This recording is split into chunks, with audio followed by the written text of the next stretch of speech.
Test, test.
You said Thursday or Friday. I never got calendar.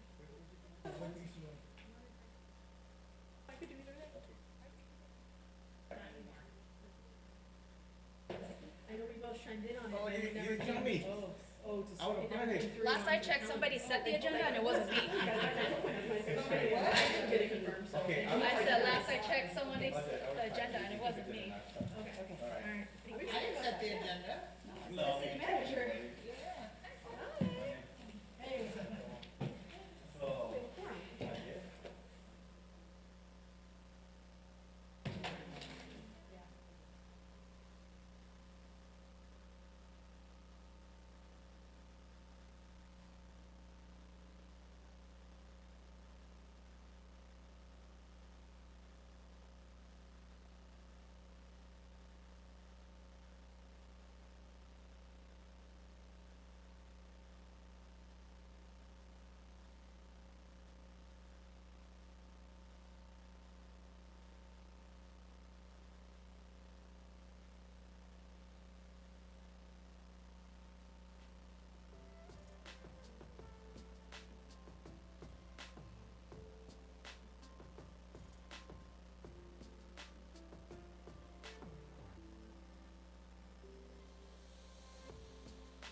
Recording in progress. I like it.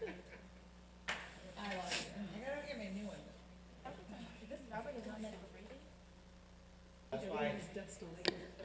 Mayor, you can go ahead when you're ready.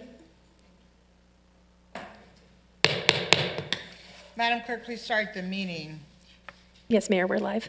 I hereby call the Santa Ana City Council meeting to order. This meeting is taking place with in-person attendance and by teleconference via Zoom. The public may access the meeting via the Santa Ana YouTube channel or the city's website.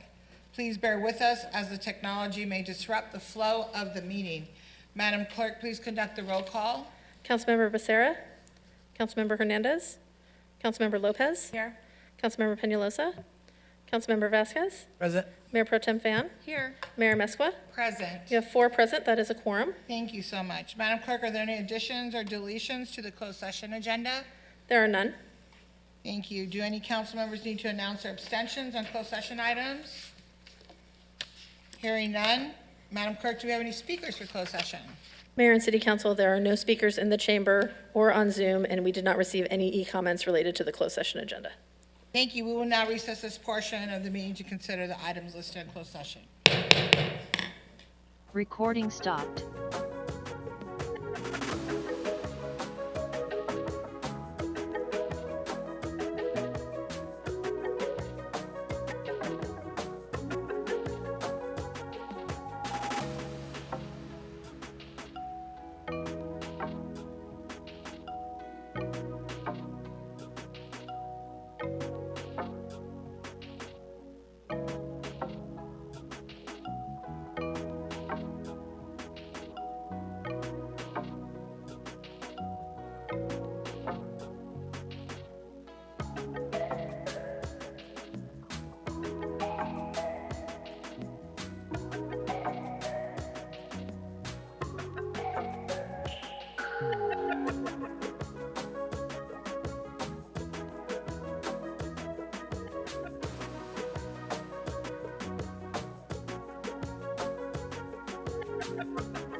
Test, test, test.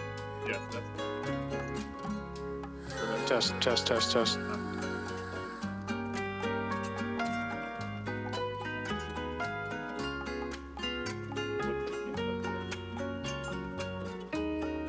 that's the issue there. There is no input right now. Probably it is. That's good. Okay, so people. Go ahead. Yep. Test.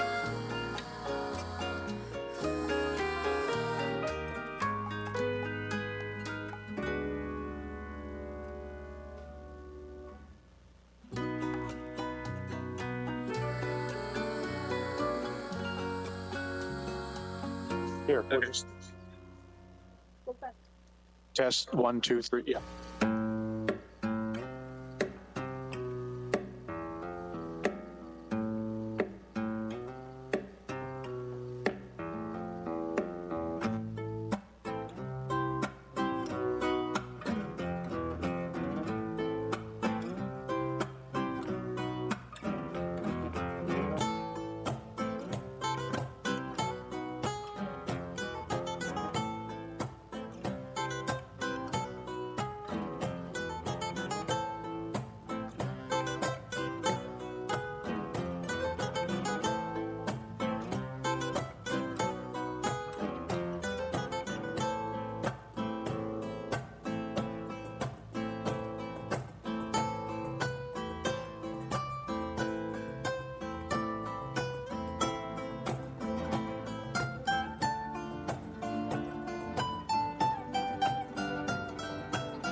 Test.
Testing, 1, 2, testing.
Test, test, test.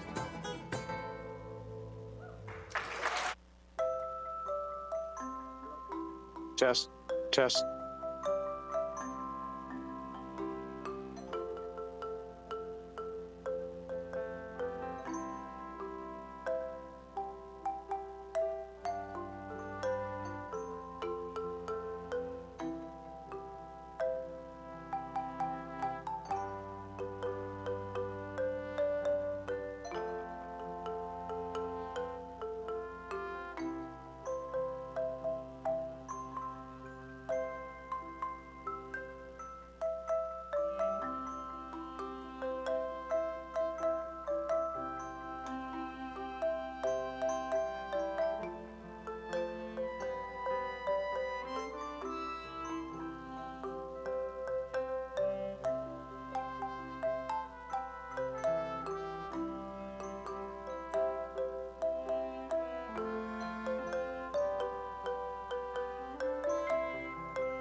Testing, testing.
Recording in progress.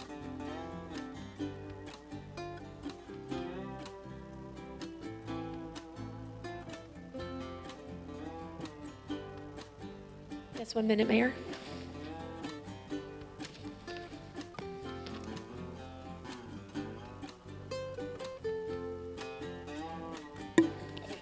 Mayor, you can go ahead. Thank you very much. I hereby reconvene the Santa Ana City Council meeting to order. This meeting is taking place with in-person attendance and by teleconference via Zoom. The public may access the meeting via the Santa Ana YouTube channel or the city's website. Please bear with us as the technology may disrupt the flow of the meeting. As a reminder, this is a meeting to conduct the business of the city. As mayor, I'm afforded the opportunity to call for a break or even to clear the meeting room if a meeting becomes too disruptive to properly conduct business. Warnings will be provided prior to any action being taken. We appreciate your cooperation. For everyone's sake, per the fire marshal, please do not stand or place objects in the aisles in front of the dais, along the back wall of the council chamber, or in front of the entrances and exits. Guidelines for members of the news media and anyone else who wishes to film or photograph the meeting are available in the lobby. During city council presentations and oaths of office, guests of individuals being recognized are invited to come to the front to take photos. Madam Clerk, please conduct the roll call. Councilmember Becerra. Here. Councilmember Hernandez. Present. Councilmember Lopez. Here. Councilmember Peñalosa. Present. Councilmember Vasquez. Present. Mayor Pro Tem Fan. Here. Mayor Mesqua. Present. All members are present. Madam Clerk, before we proceed to the Pledge of Allegiance, please make an announcement. For members of the public on Zoom or teleconference to request to speak during public comments on agenda or non-agenda items within the city's jurisdiction, you must dial *9 from your phone or click the button labeled Raise Hand from Zoom now to be in the speaker queue once public comments commence. This does not apply to public hearing item number 35, for which comments will be taken separately. Thank you. Before we move to the Pledge of Allegiance, I would just like to, if you would allow me, I would like to take a moment of silence for the victims of the fires in Los Angeles.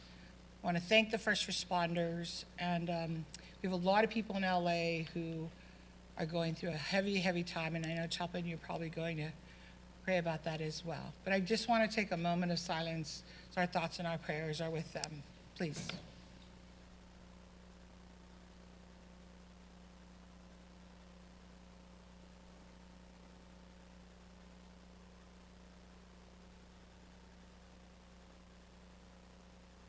Thank you very much. Chaplain, please come forward.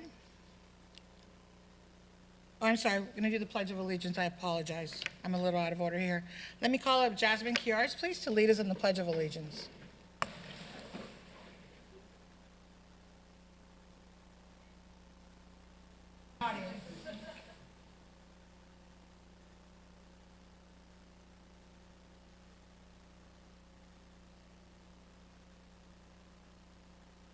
To the front, please, to the microphone.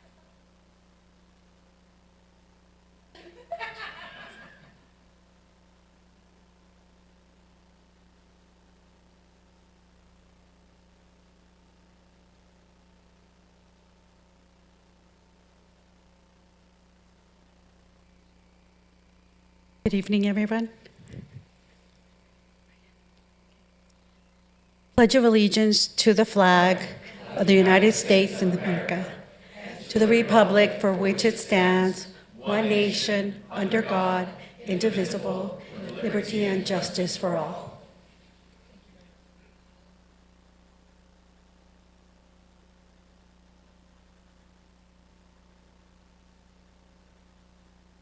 I just want to give a little word of inspiration and a simple prayer.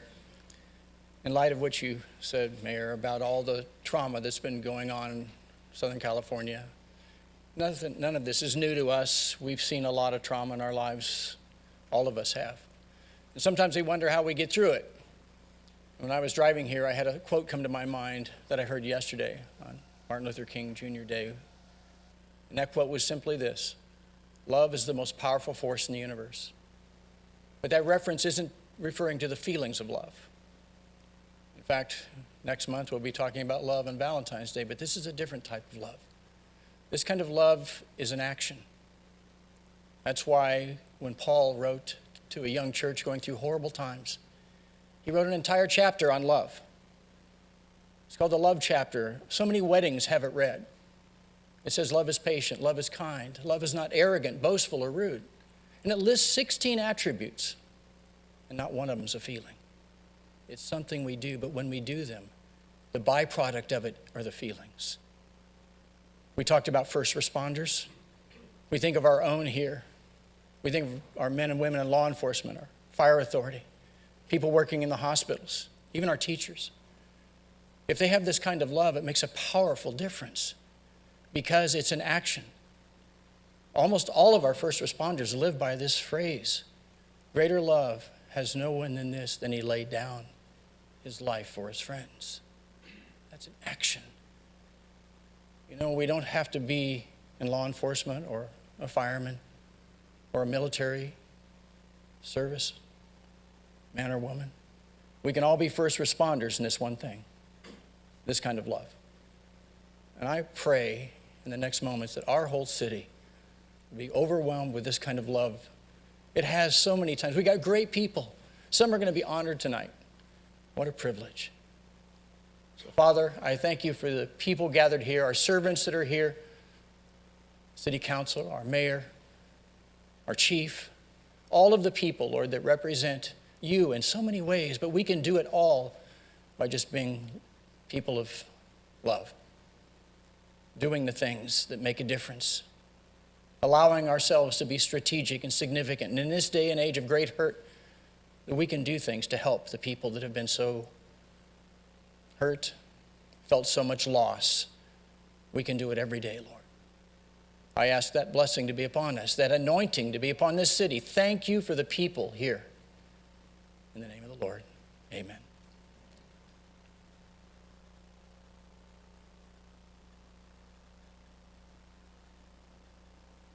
Thank you. Thank you very much.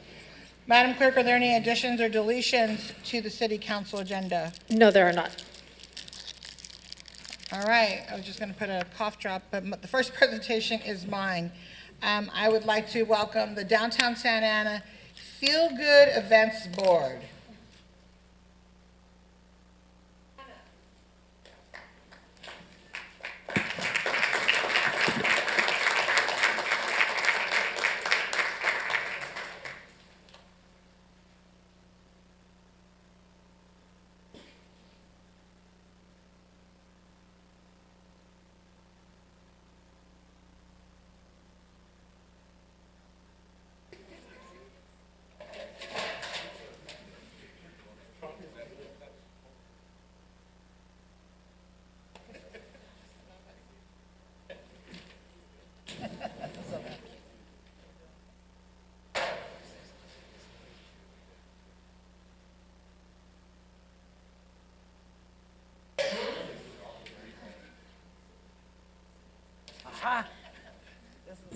This is why it runs smooth.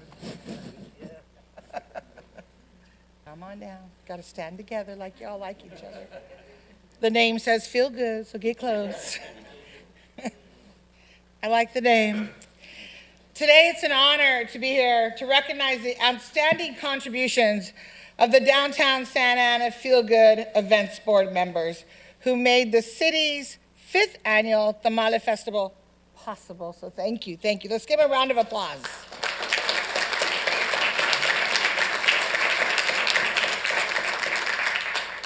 This year we had an astounding attendance of over 15,000 people, demonstrating the festival's growing popularity. 15,000, that's wonderful. They proudly sold, I say we, right? No, I didn't make any money. They proudly sold more than 25,000 tamales, showcasing the vibrant culinary traditions of our community. Thanks to the generosity and hard work of everyone involved, they also distributed over 5,000 toys to children in our Santa Ana community, spreading joy and holiday cheer. Thank you, thank you. The festival significantly boosted the local economy, infusing over $175,000 into downtown Santa Ana during the event. Let's give them a round of applause for that. This not only supports the local businesses, but also strengthens our community as a whole. These remarkable achievements would not have been possible without the strong commitment and collaboration of our downtown Santa Ana Feel Good Events board members. Your hard work, your dedication, and your passion are the driving forces behind the festival's continued success. Together we have created, I say we because the city's part of it, we have created a cherished tradition that celebrates our culture, supports our community, and brings joy to thousands.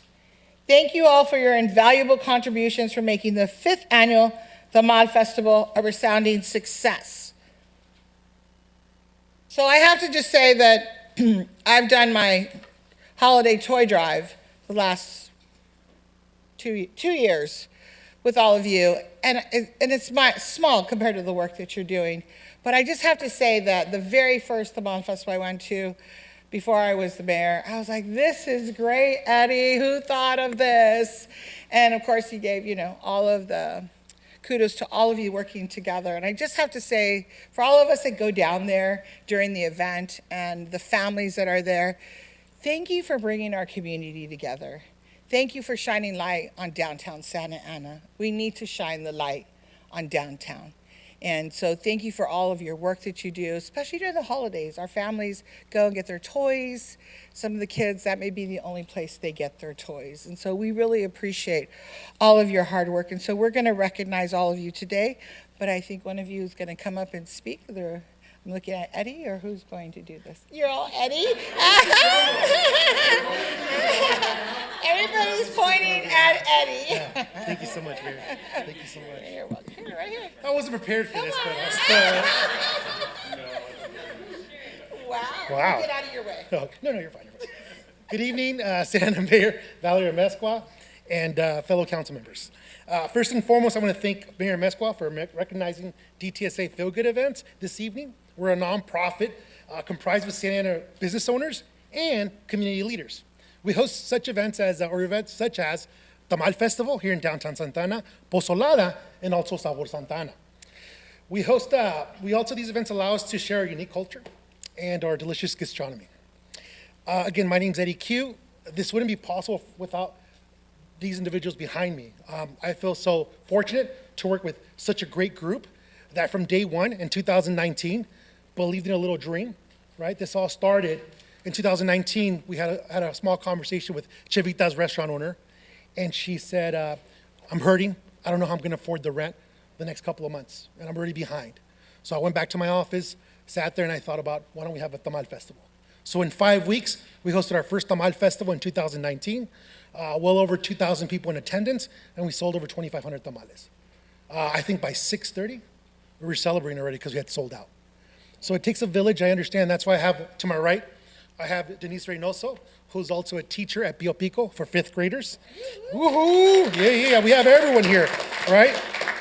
We have Vanessa Pazabon, the owner of Mission Bar Restaurant, also Corazon, and also Rack 'em Up. So thank you very much. Laura Padilla here, also the owner of Perla Mexican Cuisine, right? And also Temis Taxes. Oh, I said it in Spanish. I don't know why I said taxes. Taxes. Xavier Arroyo, owner of Beat Mix International. I felt like I could have said more. Jesse Marquez, who's a director of financial aid at Whittier College. And lastly, Jose Romo, who's the owner of DTSA Services. Honestly, this group is incredible. I feel like I'm standing next to a bunch of giants. And I thank you for that. Thank you for your hard work. Can I just say one more thing? Sure can. I'm not a talker. We all know it. But also I wanted to say, not simply because we host impactful events in our community, but because you continue to prove your love to Santa Ana, no matter they ask. So I want to also thank Mayor Valerie Mesqua and also Claudia Perez. Thank you for helping us in believing that this event can be used as a platform to donate toys to our Santa Ana youth. Each year, the number of donated toys keeps increasing. So thank you for that. Council members David Penaloza, Phil Becerra, and Benjamin Vasquez, this event would not be possible without your continuous generosity and financial support. Thank you very much. Also, community leaders such as Lou Correa, Supervisor Vicente Sarmiento and Senator Tom Umberg, who helped us financially as well. This event would not be possible. It's thousands and thousands of dollars that go into it. And it all goes up at 5 in the morning on Saturday, December 14th, and it all goes down by 11 p.m., right? On top of it, a couple more people, also Parks and Recs, Hawk, Rudy, Monique, and Elena, thank you so much. With your continued support, this event is possible. Francella Aguilar with Public Services, Community Relations teams with SEUSD, Don Miguel with Northgate Gonzalez Markets, Paul Garcia Arsenal with Chase Bank, and lastly, behind the scenes, Robert Gutierrez is our social media extraordinaire, Roberto Zavala with Cosmo Rentals, and Beto with Beto Construction. Papel Picado, all the banners, that's all him from the very earlies. And guys, just to finish it off, most importantly, the people of Santa Ana, we thank you. We established this event due to our local business owners needing help. You all jumped on board. And Santa Ana leaders, please continue to be proud of this event. In just 5 years, we are one of the largest events in Orange County. Be proud of that. That's an amazing feat, guys. In just 5 short years with COVID and as a hiatus, that is an incredible feat. I can't wait to see where the next 5 years take us. Sky's the limit. Thank you from the bottom of my heart, everyone. Thank you. So I have certificates for everybody. Eddie, I'm going to give them to you so that you can pass them all out, because it seems there's some people that are not here. So please get your certificate from Eddie, and then we'll take a photo just with me, and then the council will come down and we'll do a group photo. Perfect, yeah. How's that?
Library services, y'all know you're next. Come up here.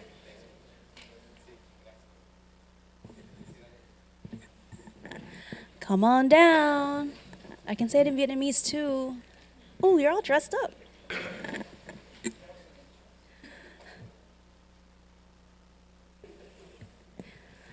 I'm gonna do this in Vietnamese, so can we get that Vietnamese translation? I'm just kidding.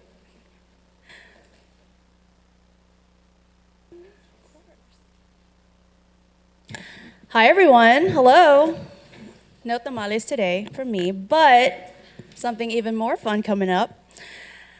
All right, so we're all dressed up. Okay, come up here. I swear I don't bite. Anyway, hi. I'm Thai Viet Phan, Mayor Pro Tem for the next 3 hours, maybe, left in my term. And we have Lunar New Year coming up, also called Tết Nguyên Đán in Vietnamese. And what is that? Well, it is celebrated on the second new moon of the winter solstice. I didn't know that. And it can fall anytime between January and the middle of February on the solar calendar. So according to a lot of Asian traditions, particularly Vietnamese, because, I'm Vietnamese, this year's Tết, or Lunar New Year, falls on January 29th, 2025. And it's going to mark the first day of the year of the snake. It's the wood snake in particular. People born in the year of the snake are known as, and please no one tell my sister this, charismatic, intelligent, and naturally lucky and gifted. So she is a doctor, so my mom loves her more. So today, I am presenting this proclamation to our library services team, many of whom are up here. That's right. to recognize them for their contributions to the Vietnamese American and API communities. I have to say, as a Vietnamese American kid growing up in Santa Ana on the west side, going to a different school district, speaking a different language, living on the other side of the river that people don't think of Santa Ana, I have to say that this team, under the leadership of Brian Sternberg, has been an incredible influence in the Vietnamese American community here in Santa Ana. So just to name a few, because I heard Brian wrote a 5-page memo about all the incredible things that the Library Services team has done. So we trimmed it down just a little bit, but a couple things that they have done to make sure that the Vietnamese American culture, Asian American culture has been elevated, has been shared with every person in Santa Ana and throughout the county includes bilingual Vietnamese basic computer classes, because my mom don't know how to use her phone, but she can come to Library Services and figure out how to send me photos. Monthly Vietnamese story time, citizenship clinics that we've worked on together right at New Hope Library with Vietnamese translation. We've had Vietnamese book collections that have been expanded. I can't read most of them, but I will try. Translation services, appearances on Vietnamese media like Little Saigon TV with our Vietnamese community liaison, Tina Do Lee. Online tutoring in both Spanish and Vietnamese for K-12 students, and Vietnamese read-along books. My favorite thing that they've ever done, actually, well, two things. One is they have the lion dances at New Hope Library for Lunar New Year and Mid-Autumn. But the second best thing they have ever done, in my opinion, is when we had our first annual Tet Festival in 2024, they brought a local author, Carolyn Huynh, to talk about her book, The Fortunes of Jaded Women. It's written about a Santa Ana family, a Vietnamese American immigrant family who grew up here in Santa Ana, who still has roots here in Santa Ana, and that is now being optioned for TV. This is the incredible work that Brian and the Library Services team has done to elevate the culture and the history of Vietnamese Americans here in Santa Ana. And I'm so proud to declare January 29th, 2025 as Tết Nguyên Đán, or Lunar New Year, and present this incredible proclamation to our fearless leader and his incredible team, the Library Services Department. And would you like to say a few words? Okay, now clap, please. I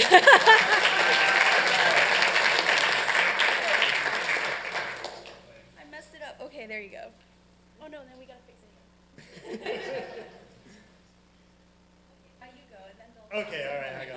I just wanted to say thank you so much, Mayor Pro Tem Fan, and the entire Santa Ana City Council, Mayor, and everyone else for this proclamation. I have to say, when I first heard the news that we would be receiving this proclamation, I was thrilled, because I can't do it without these people behind me. My staff are there day in, day out.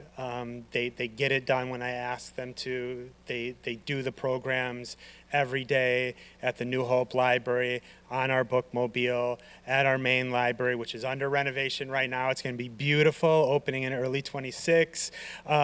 This is everything. I'm not anything without these staff members. So the recognition goes to them and the wonderful services and programs that we put on every day. The library is about the community. We bring people together. We are that kind of organization. So just thank you again, everyone, and thank you for this wonderful honor. I'm so appreciative of it. So I invite the mayor and the council to come down for a photo, but I would be remiss, because Hawk would kill me, if I didn't mention that this Saturday, January 25th, is Lunar New Year at Centennial Park from 1 to 6 p.m. There will be fireworks at 5:45. So please come out, have an amazing time, learn more about Lunar New Year, the Vietnamese American culture, and maybe try on an ao dai, because we'll have them out there for you. All right, thank you.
So if I could have the modern day football team come on up.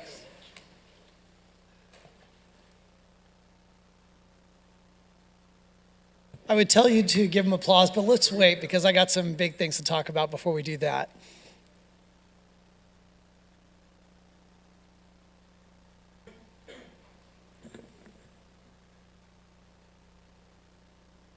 Mike. Come on up.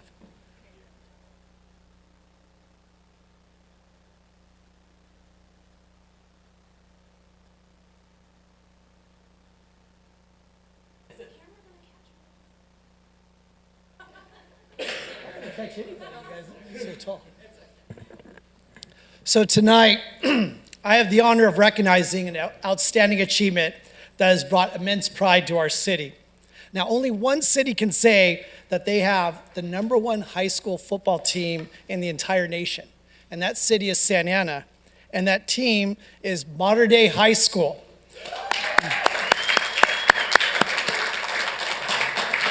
In Ward 6. Modern Day has been in Santa Ana for 75 years, since 1950, and they play their home games right here in downtown Santa Ana at the Bowl, and they've been crowned the #1 high school football team in the entire United States for 2024. So this national championship is an accomplishment that is a testament to the hard work, dedication, and talent of the Monarch players, coaches, and everyone involved in the program. Modern Day finished the season with a perfect 13-0 record.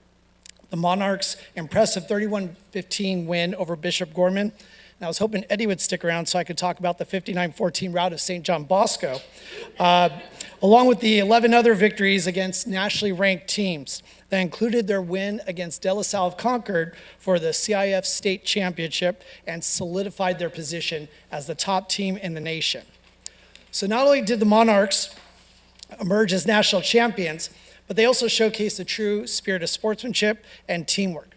In a league as competitive as the Trinity League, where all 6 teams are in the national rankings, Modern Day's triumph stands as a beacon of success and a reminder of the incredible talent that plays right here in Santa Ana. Modern Day's defense was one of the best in recent memory, as well as the offense on the other side of the ball. The defense allowed just 14.5 points per game, while the offense was generating about 36.8 points per game. So I'll let Coach talk about some of the players that shined on that team. So I can say that you guys, you've made Santa Ana proud, especially my wife, Wendy, who happens to be an alumna of Modern Day. And you've shown what can be accomplished through teamwork, perseverance, and dedication to excellence. So on behalf of the city of Santa Ana, Coach, if I can get you to come on up here, I want to present this certificate to you on behalf of the city of Santa Ana and just say congratulations. Thank you.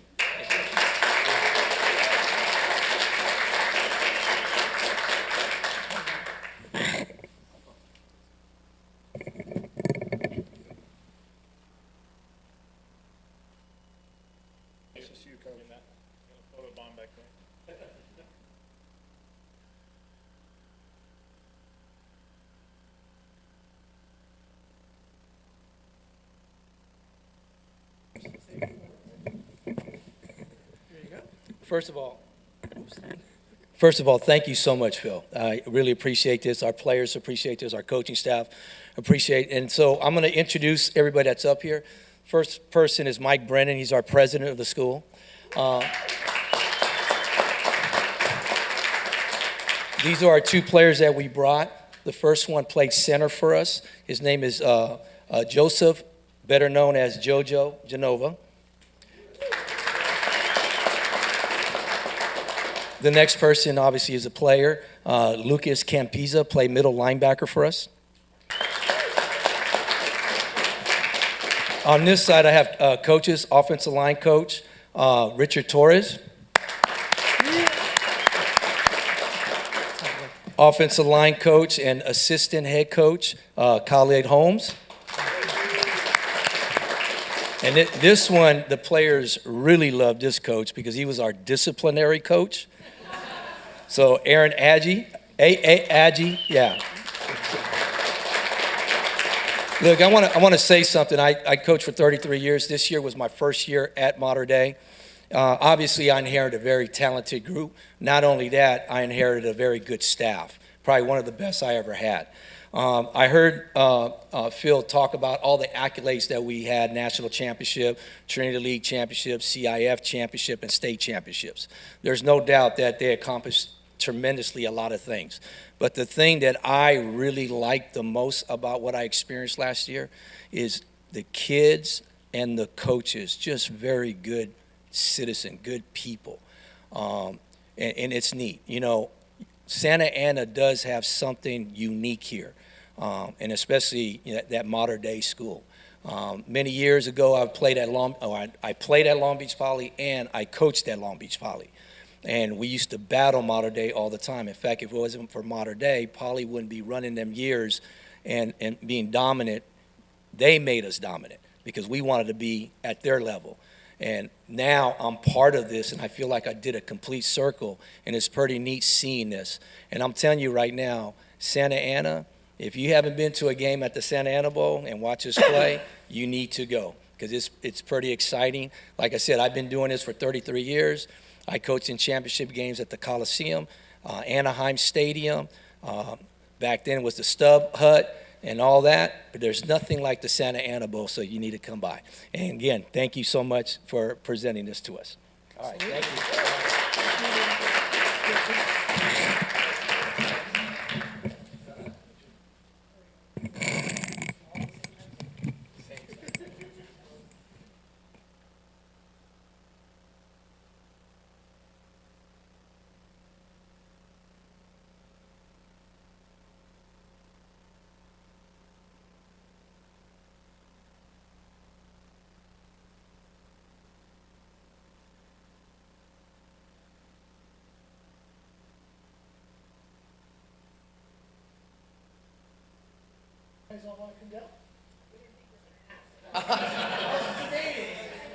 Oh, man.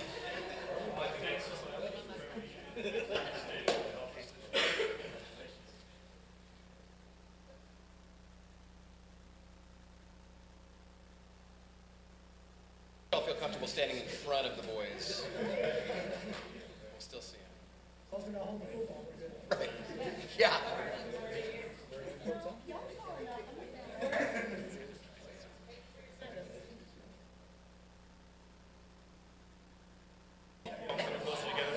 Squeeze in.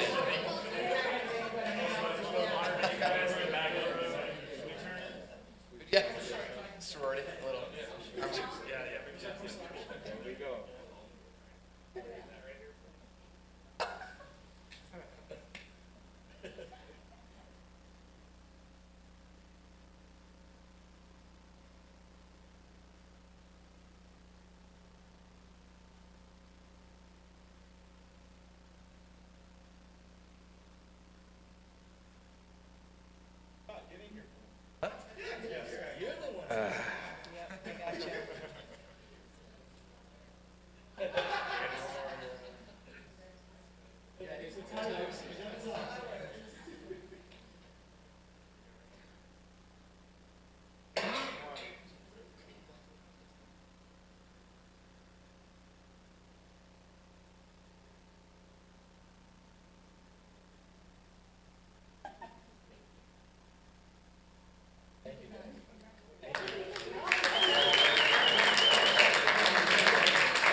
As they're walking down, really quickly, I want to recognize Hawk Scott and the entire Parks and Rec team.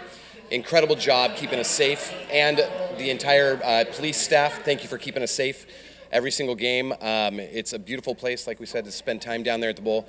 But you guys, the hospitality is incredible, so thank you, thank you.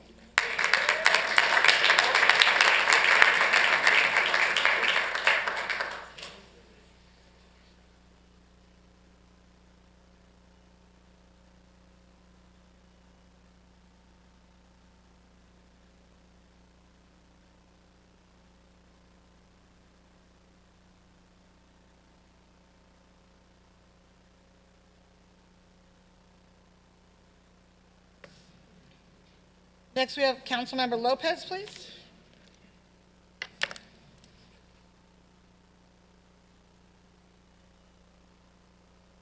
Thank you.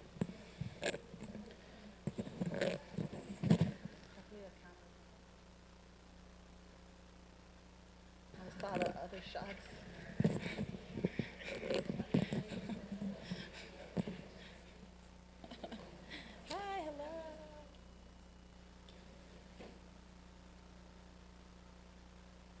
hello. Hello. So tonight we're going to be recognizing the outstanding contributions to our community by Jose Rea.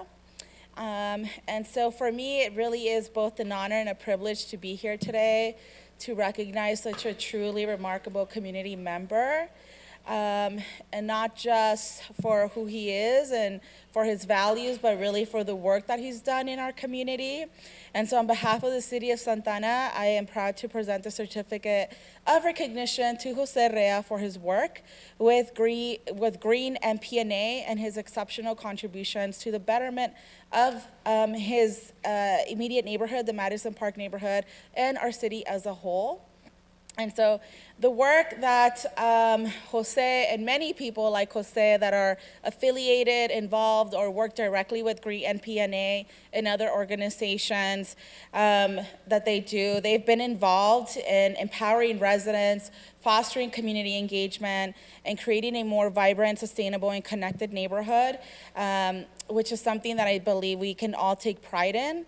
And his dedication to improving the quality of life in Madison Park serves as an inspiration to all of us. One of the cornerstones of his success has been their unwavering commitment to community engagement through neighborhood meetings, outreach efforts, and a focus on resident-driven initiatives. Jose has helped bring together individuals from all walks of life to work towards a common goal. Normally, people that you don't see involved in these processes, people that government structures themselves don't take the time to outreach or consider an important stakeholder when it comes to development in the city, building parks in the city, specifically in the context of Green and PNA, when we're talking about all of the environmental issues that a lot of residents in that area experience on a daily basis. And so they really have shown us that when residents collaborate and support one another, they can transform their environment for the better, and not just their environment, they can transform how local governments respond to everyday people in this city. So additionally, Jose Rea's efforts in neighborhood beautification have significantly enhanced public spaces, creating areas that residents can take pride in. And beyond that, Jose has been instrumental in organizing a variety of community events that bring people together. From block parties to cultural celebrations, his efforts have helped create connections and build relationships that strengthen the social fabric of the neighborhoods of surrounding Madison Park and Madison Park itself and the city as a whole. Today we celebrate the dedication and hard work of Jose. His efforts are a shining example of what happens when people come together to make a difference in their community. On behalf of the City of Santa Ana, I would like to express my deepest gratitude and appreciation for everything you've accomplished and have done for our city, and all of the education that you have shared with so many of us. I remember sitting in a Zoom meeting with you about 5 or 6 years ago, and you telling me the experiences of your neighbors, the experiences of your families, and really just explaining why government should care. And that is an experience that I'm never going to forget. So thank you. And so it is my honor to present the certificate of recognition to Jose. I look forward to seeing all the continued positive impact that you will continue to bring to our community, but that will also continue to flourish through all the connections that you've made and through the different members of your family. So thank you, Jose, and congratulations. Yes.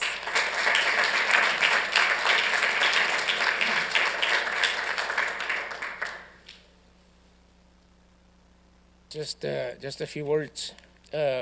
First of all, I would like to thank you, Councilwoman Lopez, for this distinction and honor. And this is on behalf of our community, our neighborhoods, my family, and myself. And so I also wanted to congratulate you on your re-election. And I just wanted to briefly introduce my family. My wife, Christina, who is a retired teacher from Santa Ana Unified, first grade teacher at Pio Pico Elementary for close to 30 years. And then my son, Rodrigo, and my son, Pepe, But I also wanted to take this opportunity to introduce to the community our new Executive Director for Green MPNA, and that's Dr. Erica Ramirez Mayoral. And throughout the decades, I've been, by the way, Erica is also a resident of Santa Ana. And so throughout the decades, we have collaborated with multiple neighborhoods, and one of them that is present here is Wilshire Square, Irma Jauregui from Wilshire Square. And so GREEN stands for getting residents engaged in empowering neighborhoods, and MPNA is the Madison Park Neighborhood Associations. Thanks to the California Endowment, MPNA began its transformation as a community-based organization in 2011.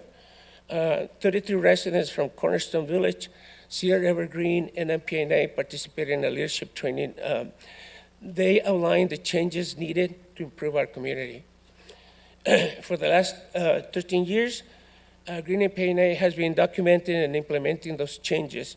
More educational opportunities for the entire family, more health education programs, a more clean and safe environment, and empowering the residents to make the necessary changes.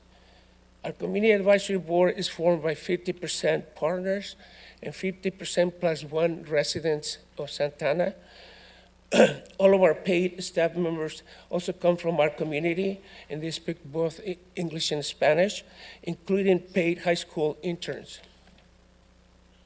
The Dr. Francisco Saldivar Alma Pipeline and Scholarship Fund is a combined effort with Santa Ana Unified, the Nicholas Endowment, UC Irvine, and Green MPNA. The Pacific Park, and this Irma knows very well the part that you make reference to, it was a 9-year advocacy effort by 4 neighborhoods, Wilshire Square, Henninger Park, Pacific Park, and MPNA working together in the Santa Ana Healthy Neighborhood Alliance, SANA, and we work closely together with then Executive Director of Parks and Rec, Gerardo Moet, to make the Pacific Park a reality. 9 years. Through a partnership between local businesses and residents, we prevented the opening of 200 plus beds, overnight shelter for unhoused population and drug addiction and mental health issues, 1 block from the Cornerstone Village apartments and the Kennedy Elementary. During the COVID-19 crisis, we hired 15 community leaders to help us dispel the rumors of they were running around wild and about and also to promote the vaccinations. We collaborated with community clinics, the school district, and the school district established vaccination clinics in the community at the schools. We ran a 20-month bilingual health talks about COVID by doctors, and that was seen. Sometimes we had 500 people in Zoom. The Safe and Clean Environment recruiting, organizing, and training residents from more than 12 neighborhoods in the city of Santa Ana to develop and implement the first resident-led pollution monitor network in the city and county. The Plan del Pueblo Coalition, a group of community-based organizations, worked very hard to include 77 environmental justice policies in the city of general plan update in 2022. So the city is looking really good on paper. Now we need to implement those policies. And now we seek to expand the Logan and Lacey neighborhood moratorium to include Southeast Santa Ana, which is the most polluted part of the city. I'm extremely confident and enthusiastic about what the next chapter for Green MPNA will bring under the new executive director. Green MPNA will continue documenting and amplifying the voices of the Santa Ana disadvantaged communities, because political correctness and cultural humility are detrimental to the health and well-being of the residents from our community, particularly the very young and the elderly. Green MPNA will continue to invite city staff and council members to partner with us to address public health issues. Thank you.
Thank you. The final presentation is by the City of Santa Ana. Mr. City Manager, please. We are going to honor Jesse Soto for 31 years of dedication.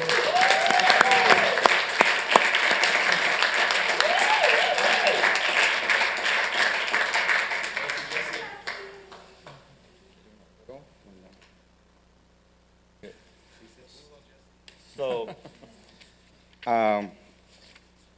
just quickly, and we don't often do this, but it's kind of unique. Only in the sense that it's not so much to celebrate Jesse's accomplishments working with the city almost 30 years, since 1994, but particularly, and I'll say it this way, right? Not only has Jesse been a dedicated professional, but he's also a proud member of the Santa Ana community. Jesse and his family have lived in Santa Ana since 1969. Let's go, Jesse. Right. They first moved to the Delhi neighborhood, followed by a move to 2nd and Flower, where he has resided since 1972 near Angel Community Park. He attended Santa Ana High School and Santa Ana College. I say that up front, Jesse, so that you understand that folks that come and live in this city and grew up in this city and still be able to do a career of 30 years plus, I think something that should be acknowledged and magnified. When I started working with the city, my assigned area was Santa Anita. And I remember our community meetings, we would go at Jesse where he was working, and he was always the guy that I called, what time are we meeting? Let's play that some side, and we would do it. And I think for me, it's a pleasure to actually acknowledge Jesse's commitment to the city and acknowledge congratulations for his retirement. One of Jesse's most impactful roles was his commitment to mentoring at-risk youth through the Safe Haven Youth Gang Prevention Program. Through his guidance, he helped steer young people toward brighter futures, organizing outdoor activities like camping and hiking. These programs gave teens the opportunity to explore their professional growth and develop life skills, again, from a person who grew up in the city. I think that's significant. His influence went beyond Safe Haven Youth Gang Prevention Programs. He was frequently invited as a court-appointed guest speaker at youth retreats. Let me say that again. He was frequently invited as a court-appointed guest speaker at youth retreats, where he inspired countless young members, including the founders of Suavecito, who credit him for playing a key role in shaping both their personal lives and their successful businesses. Over the years, Jesse earned the trust and admiration of families throughout the Santa Ana, especially in the Santa Anita, Jerome, Logan, and Memorial Centers. He was dedicated to ensuring the needs of youth, where he met through Pride Program and developed other essential programs such as ceramics, after-school activities, and boxing, much of which continue to positively impact our community today. Throughout his career, Jesse has remained deeply connected to the community, not just as a mentor, but as a devoted family man, always keeping his family and the community at the forefront of his life. A proud father of 7,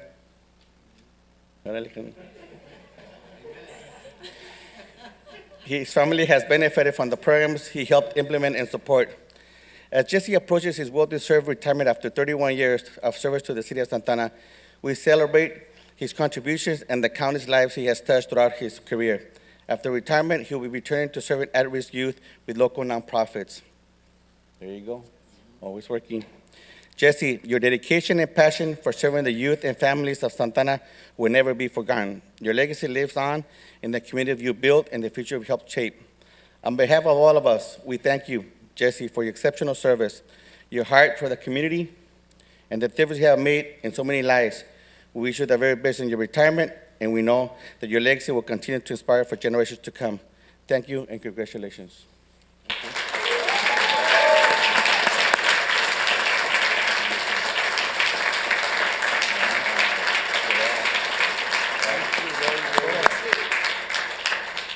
Can I say something? Yeah. Okay. I want to thank, first of all, I want to thank God, okay, because I know that it was because of him and by his grace that I survived working in the city for 31 years. And that's a good thing.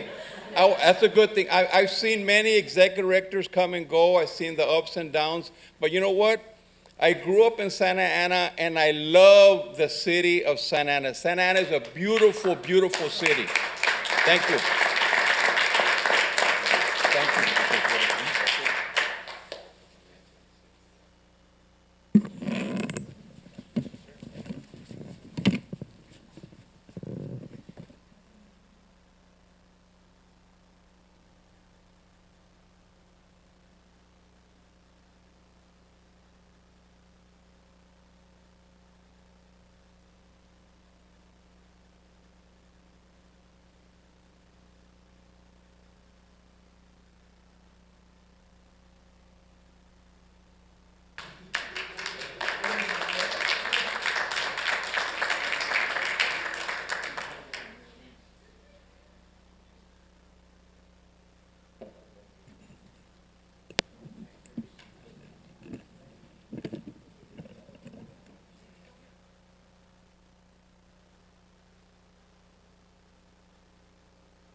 right, thank you. Congratulations.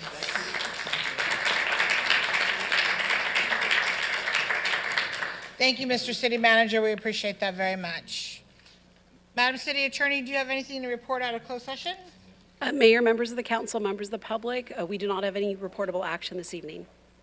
Thank you. This is the time of the meeting for the City Council to receive comments from the public on agenda and non-agenda items. Madam City Clerk, please explain the public comment procedures and call the first speakers. Thank you, Mayor. Pursuant to Resolution Number 2023-047, speakers are requested to address the City Council directly and to refrain from profane language, racial epithets, and libelous or slanderous statements that disturb the decorum of the meeting. Pursuant to the Brown Act, the City Council may not enter into discussion at this time. Speakers will have 3 minutes for their comments. Before calling speakers, I'll report the following summary of emails provided as of today. The city received 10 e-comments in total, 2 related to item number 29 and 8 on non-agenda topics. Those were distributed to the City Council and posted online for public review. We'll now hear from members of the public that are physically present in the council chamber, followed by those on the conference call or Zoom to provide their comments. Please state your name and the ward or neighborhood that you reside in for the record. I'll call 3 speakers at a time. If you could please line up in the center aisle behind the podium. First 3 speakers, Ryan Gasha, Alan Wu, and Joseph Gu.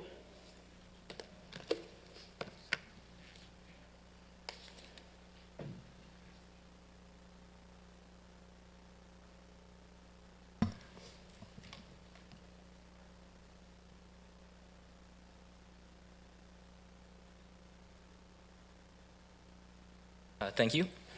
Good evening, everyone. My name is Ryan Takeshi Gasha. I am the current chapter president of the Solonico Orange County chapter of the Japanese American Citizens League. I'd like to first off start and express my gratitude to the city of Santa Ana for helping preserve the Japanese garden and tea house.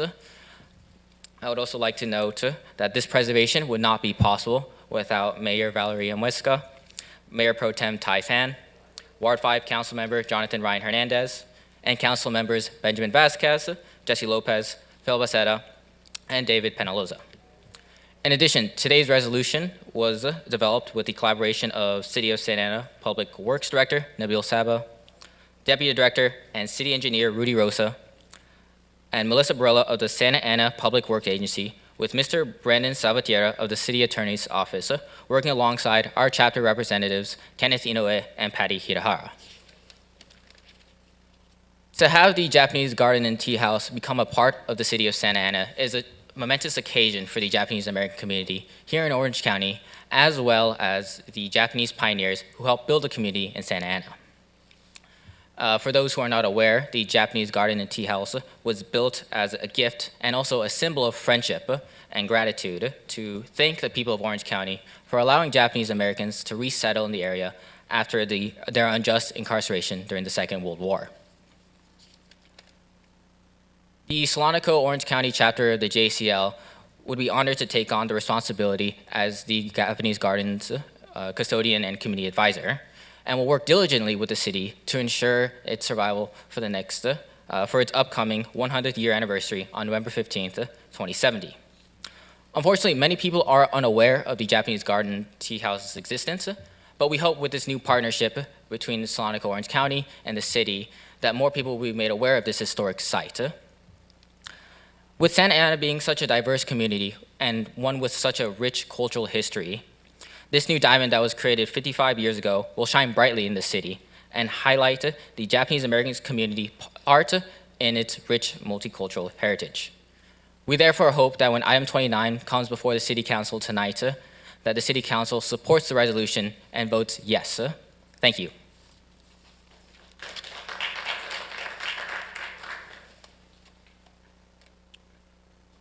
I'm Alan Wu. I reside in Riverview neighborhood. Been a long-time resident of Santa Ana and a member of the Planning Commission, honorable mayor, and member of the City Council. I represent the older generation and remember the history of how we got here today with the Japanese garden. Imagine, if you will, you have a farm, you have a garden, you have a home, you have a business. To have that taken away, and then you get rounded up with others and put on a train down in Santa Anita and ship up to Manzanar, Heart Mountain, Amanche, and other places. And there, you live in your life until the end of the war. Meanwhile, your sons, your nephew, your brothers and sisters are fighting with the 442, the most decorated unit, defending our democracy in the foreign shore, in Europe and in the Pacific.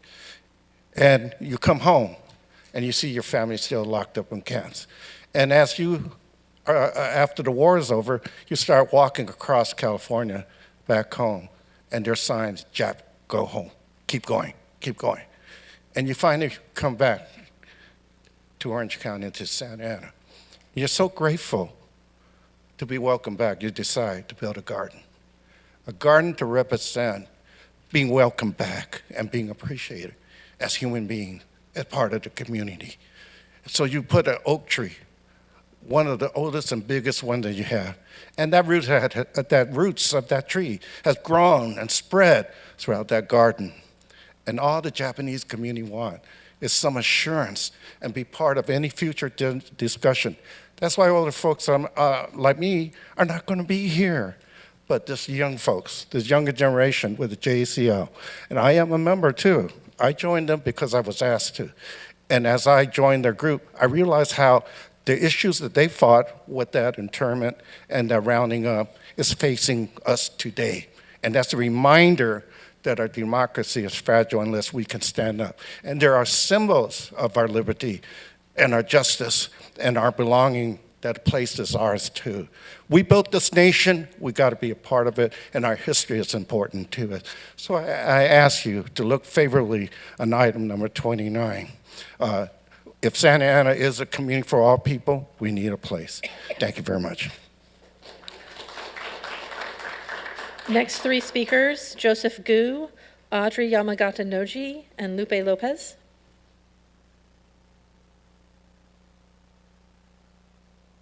Good evening and happy early New Year, Lunar New Year, excuse me. My name is Joseph Gu, and I'm the Pacific Southwest District Governor of the Japanese American Citizens League, as well as a board member of the Solonico Orange County chapter of the JUCL. I'm here today to voice my support for agenda item 29 regarding the Orange County Japanese Garden and Tea House and designating the Solonico Orange County chapter of the JUCL as a community stakeholder. This garden and tea house was a gift given to the county by Japanese Americans and now lies under the management of the city of Santa Ana. And I believe that it is prudent that we properly establish this line of communication between the city and the Solonico Orange County JCL chapter with all matters regarding the garden and tea house. I also want to take a brief moment to recognize some of the audience members that have also come in support of this resolution today. You've just heard from Alan Wu, and we'll soon be hearing from Audrey Yamagata-Noji, who are longtime residents of the city of Santa Ana. I am also joined by three representatives from Tomono Kai, that is the UC Irvine Nikkei Student Union, who hold cultural and social events for the students of the body. And of course, there's also Patty Hirahara and Kenny Noya, both of whom were our chapter representatives that worked extensively with City of Santa Ana staff, and of course, have long served the Japanese community here in Orange County. With all of this community support for item number 29, I hope that the council will vote yes on this resolution. Since the garden's construction, it's been 54 years, so let's get it to 100 and beyond. Thank you to Mayor Ameska and council for your time.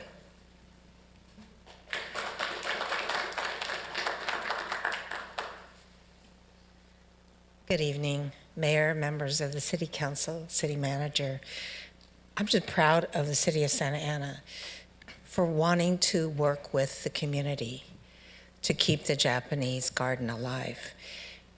The first time I experienced it was actually for a political rally, but it was a great place because it spoke to our work and what we were doing. You know, the Japanese Americans have a very rich, long history in Santa Ana. A lot has gone away with time. The farms, the stores, and other remnants.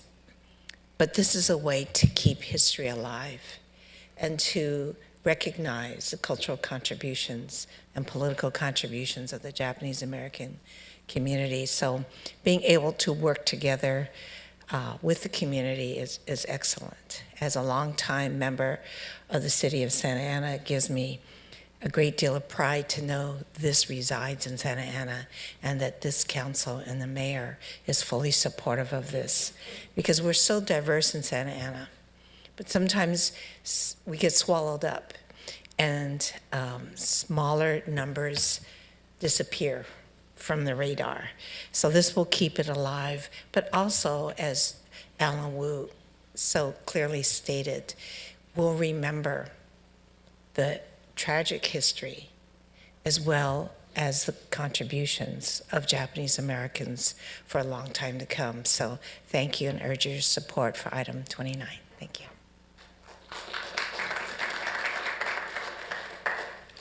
Lupe Lopez.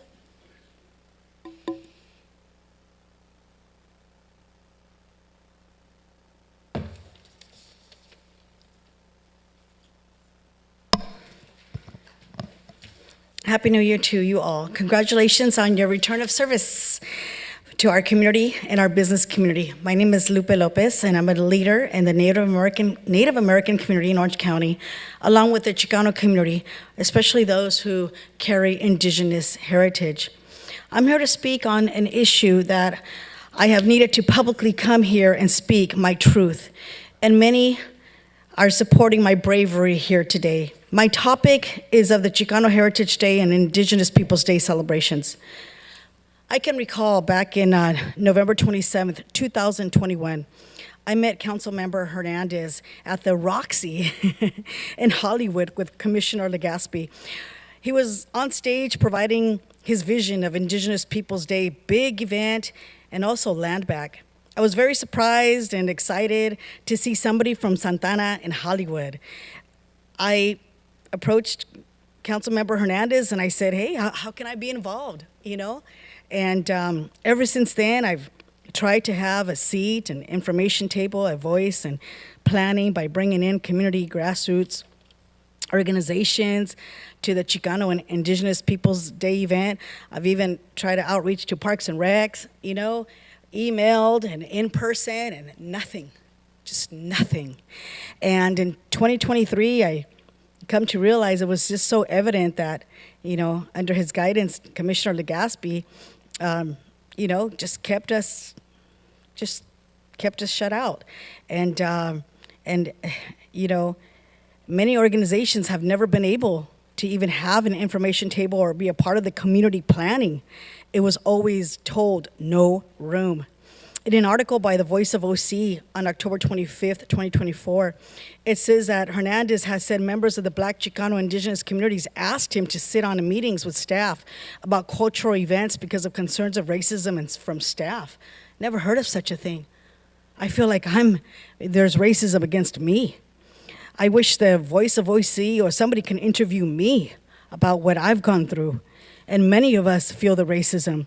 I think, you know, when I was pouring outreach to like, hey, why are we not involved in the Indigenous Peoples Day? I thank Jesse Lopez, Councilmember Lopez, who did an outreach and said, hey, you know what, let's get these organizations together. Let's plan a really good Native American Indigenous event. I mean, look at what happened in November 2024. 2 events celebrating Indigenous Peoples Day on the same day. The Heritage Museum, the one that it was a community-run event, 1,500 people in attendance, and where Santa Ana pays like what, the Parks and Recs, maybe almost $35,000. Very small event. Hardly nobody was there. Okay, Everybody from that up. event came to ours. And I just want to say one last thing, is that, you know. Ma'am, your time is up. I appreciate it. Thank you. Mayor and City Council, that concludes the public speakers that are present. We'll now begin the Zoom speakers. Speakers on Zoom, when unmuted, please announce your name and the ward or neighborhood that you reside in within the city of Santa Ana for the record. First speaker, Fernando Deveros. Please unmute and make your comments. Good evening, Council. First off, Could you speak up, please? Yeah, can you hear me okay? It's very low. Hello. I'll try to amplify my voice. Can you hear me okay now? Please hold on a minute. We're going to check with our team. Thank you.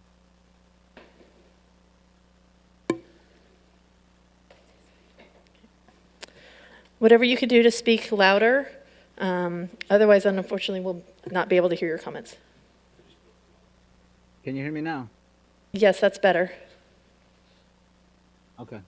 So first off, I wanted to highlight for anyone listening who missed it, if you read the agenda for today's meeting, you'll see at the top of the agenda, there are more than a dozen lawsuits involving our police department. Some of the lawsuits named disgraced former president of, who even after being forcibly retired by the city, seems to still be throwing a tantrum legally. Another involves current president of the PO, John Kaczmarek. Cases describe the atmosphere of harassment and retaliation is still rampant in the police department, with descriptions of internal police gang rivalries. If you see some examples, you can go online and search LA Ramirez versus City of Santa Ana or Cardinal versus City of Santa Ana.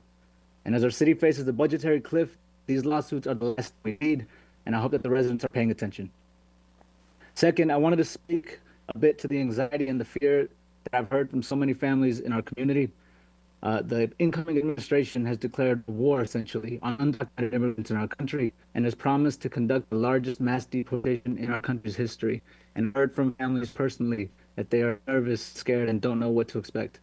I myself, the son of Mexican immigrants, my mom was country at the age of 7, and luckily I made it across in time to receive amnesty in '86, but I know that families are still in limbo.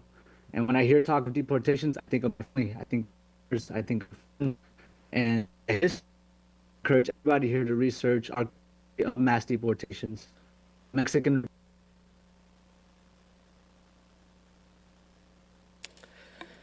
Mayor and City Council, it does appear that his connection to Zoom has terminated.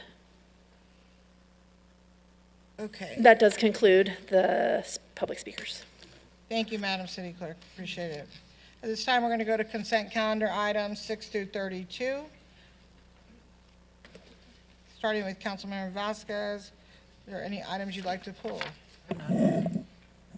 Councilmember Lopez. 29, please. Councilmember Penalosa. No items, Mayor. Councilmember Becerra. Item 18, please. I'm sorry? Item 18. Item 18.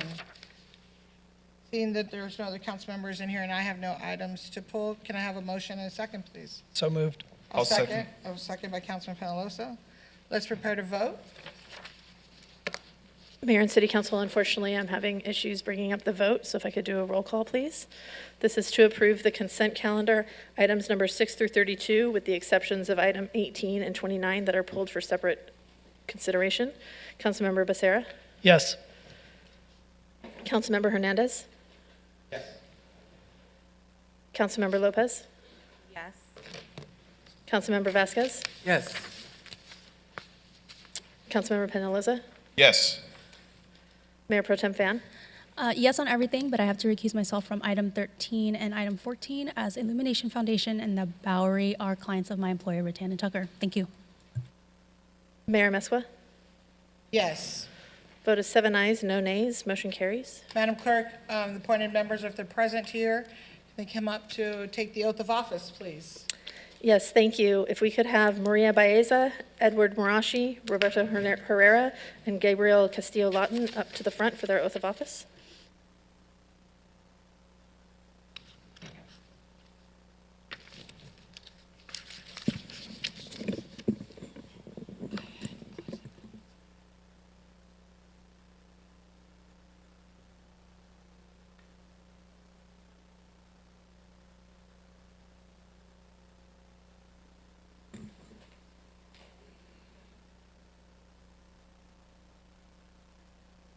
Ed Marashi.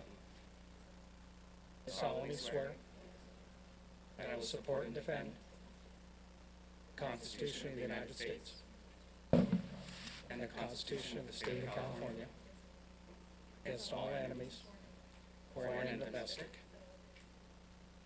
that I will bear true faith and allegiance to the Constitution of the United States and the Constitution of the State of California, that I take this obligation freely, without any mental resolution or purpose of evasion, and I will well and faithfully discharge the duties which I'm about to enter. Thank you very much.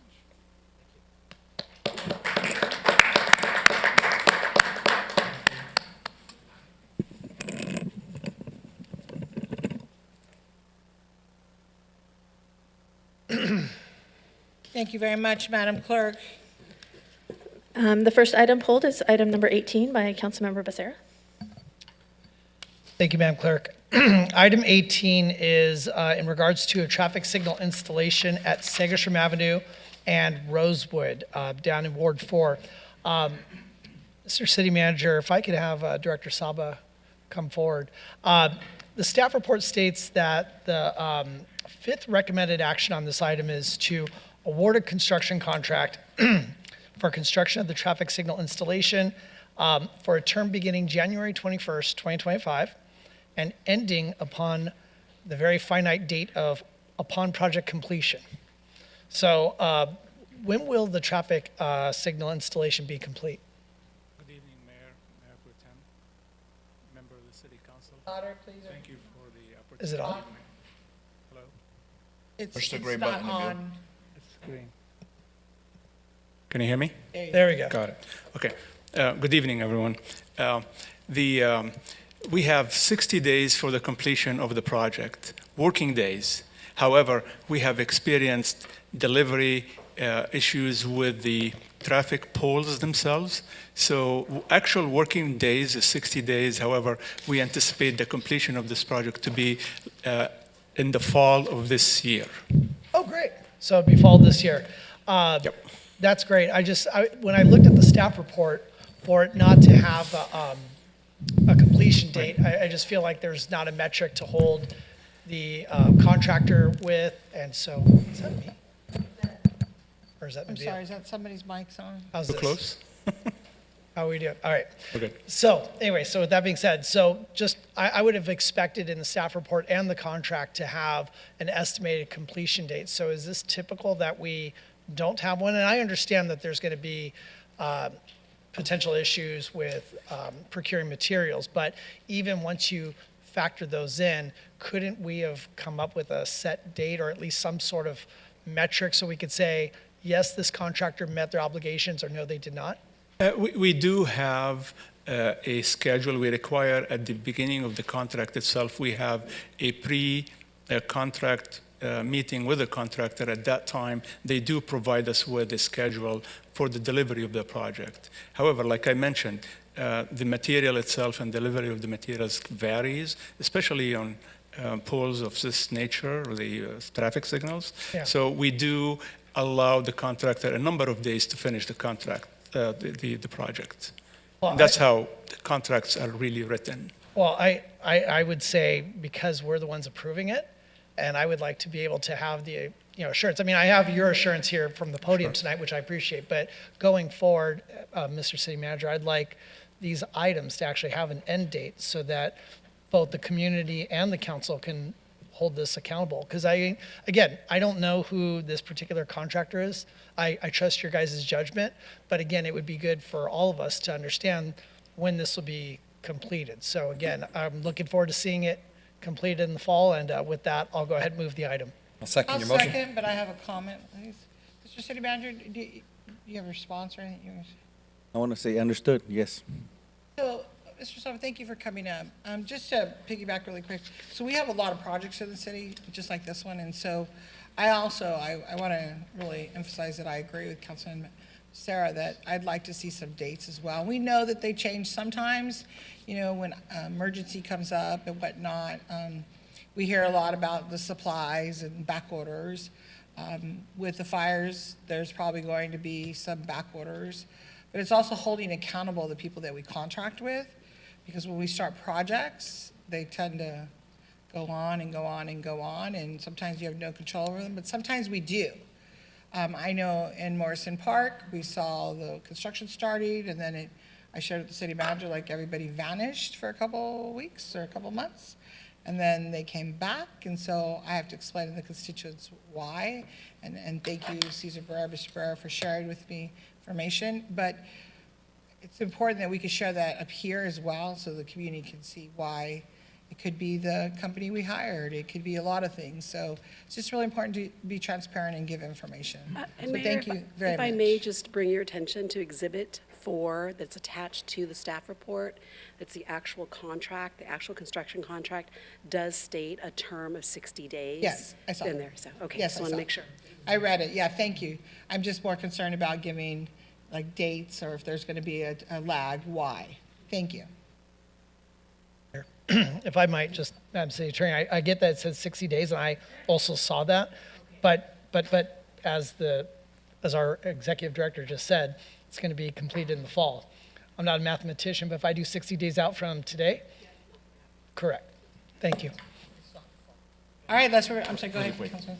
And thank you, Councilmember Becerra, for bringing that point up. And to that point of the 60 days, and I just want to get clarification on what exactly that means, because does it mean 60 days consecutively, or does it mean Monday through Wednesday for the next 40, 50, 60 weeks until it eventually becomes 60 working days? So what is the definition of 60 working days? And I asked that because it was related to another item we approved tonight in consent calendar, where your deputy director, in regards to another project, said 200 working days.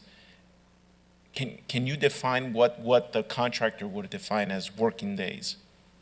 Working days is if the contractor has the equipment and the material that is needed to do the installation, those would count as 60 a working day. And I can have Rudy explain that a little bit better, but it's days that are available to us. If the contractor does not meet the 60 days work, and then we would be liquidated damages after such time. If he's ready and the material is there and the labor is available and there is no delays and weather-wise and other obstructions, then that day would count as a working day. And if they don't meet the 60 days again, that becomes liquidated damages. And I can have But can Rudy the explain. contractor, for example, work 30 days in calendar year 2025 and 30 days in calendar year 2026, and legally he would be under the definition of 60 working days, but now it took 2 years that the public had to deal with the construction happening for this intersection? If there is delays in material and underground issues, or even Oh, yes. the answer is yes. So yeah, so it could 60 be working delayed. days could take, you said fall, but 60 working days could potentially take 2 years. Well, not counting waiting for the equipment and not equipment, but the material. The procurement of the material takes a long time, and especially in this case. So I guess that's why I'm trying to get a definition of what, or clarity on what their definition, or not sure if it's a contractor or Public Works, what the definition of 60 working days is. I'll let Rudy explain it. Councilman, if I can even add your 200 working days. Yeah. What exactly? That was the Russell Street Yes. flood, which I didn't want to open, but. Go ahead, thank you, Rudy. The item's approved, but if you could just give us clarity on what that means. Sure. Good evening, Mayor, Council. Really simply, working days means what you and I physically see as working days, contractors out there working. For the majority of our projects, when a contractor starts working, it's pretty continuous. Traffic signals are very special in how we actually get these done, where the contractor starts, they dig around, they do some investigation, they pause, they order the poles, they make sure that everything's gonna go in the right spot. When the poles show up, they start again. And what my team does is we keep a very tight documentation, letters, as in days, working days start today, get out, get to work. We get it, contractor, we've reached a pause, we will pause your working days, go away until materials show up.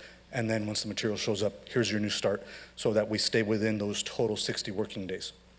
If they exceed those 60 working days, where it takes them 61 days, there is now a penalty that the contractor owes the city for being late in their schedule. And the way we controlled this up front is, as Director Saba mentioned, at our pre-construction meeting, we ask for a schedule from the contractor that essentially becomes our binding schedule for the project. If things change, we go off of that initial schedule the contractor provides, and we say, how do you, for example, in this project, in these 60 working days, where do you pencil these in? How do you plan to deliver this project? And if we agree with their schedule that they provide up front, we give them the notice to proceed, and then we watch them like a hawk. So, okay, I personally not a fan of that. I would rather we give contractors firm deadlines. Hey, we want restrooms here, for example. We want these restrooms done by December 1st.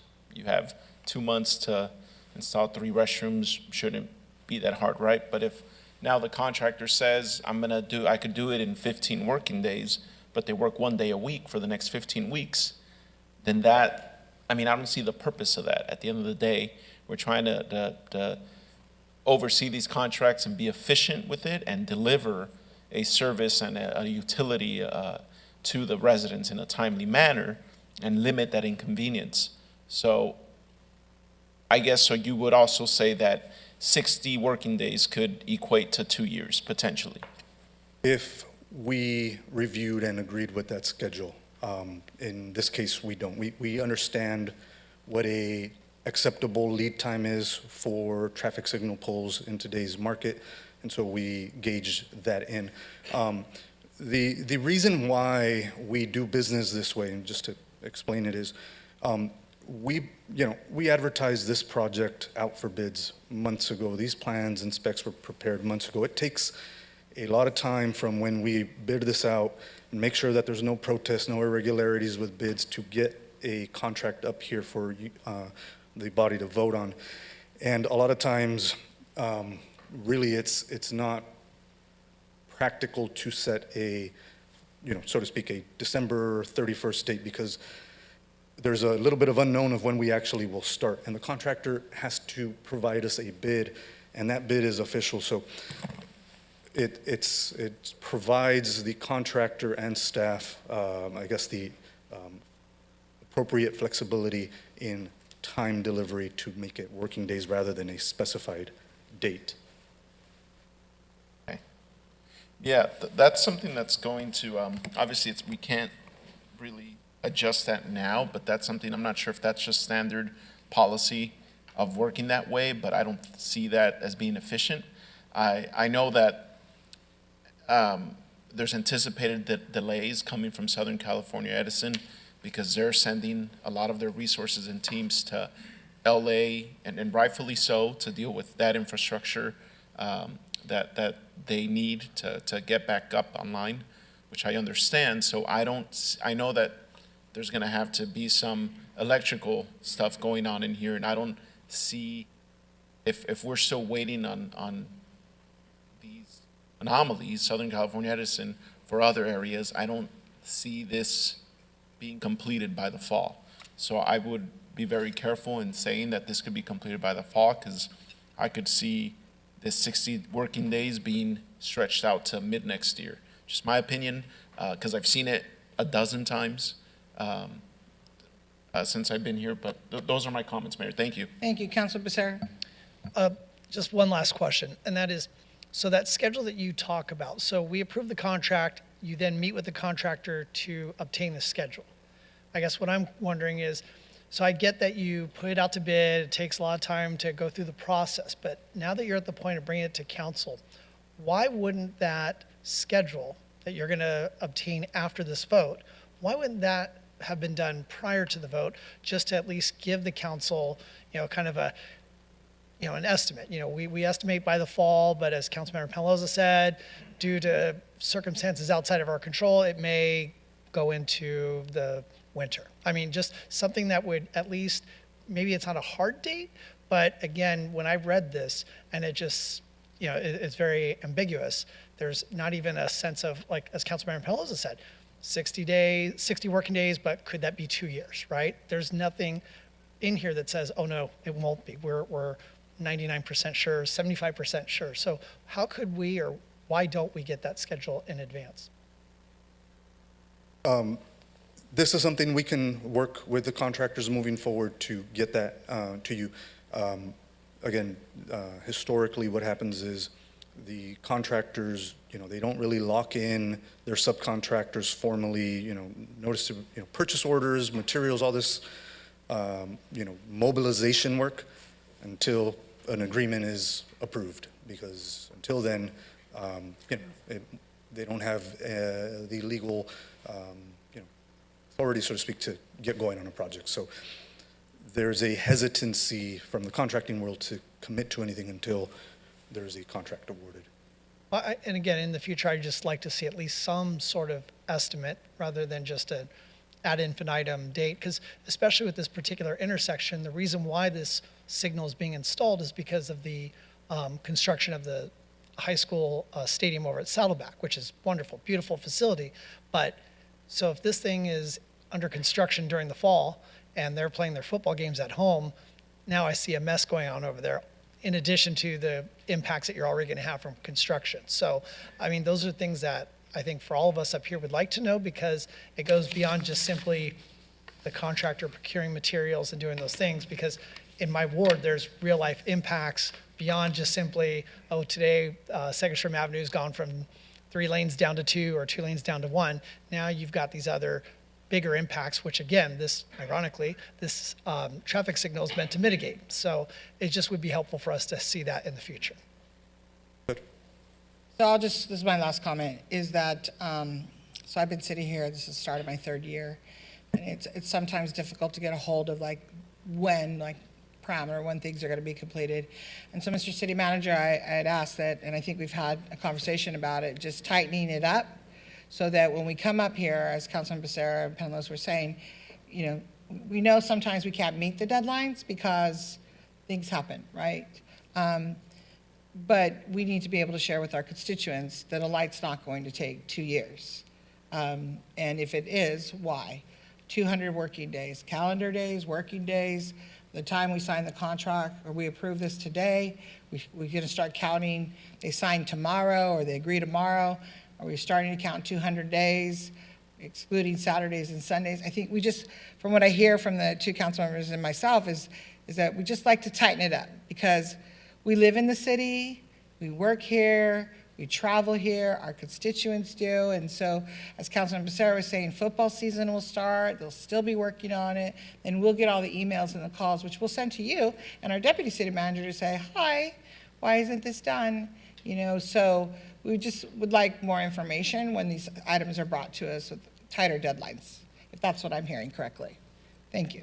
Understood. As a reminder, that deputy city manager and myself also live in the city, so we appreciate that. Yeah, we'll do better. Thank you very much. Let's proceed to vote. Comment? Oh, I'm sorry. Yeah, anyway. No, I wanted to thank Public Works for helping to install this new traffic light. It's going to be really important for the safety of kids in the area, and I think we need to be doing everything that we can to provide that safety mechanism, given that the council did vote to remove some of the crossing guards in some of these locations. So I think this will help with some of those issues.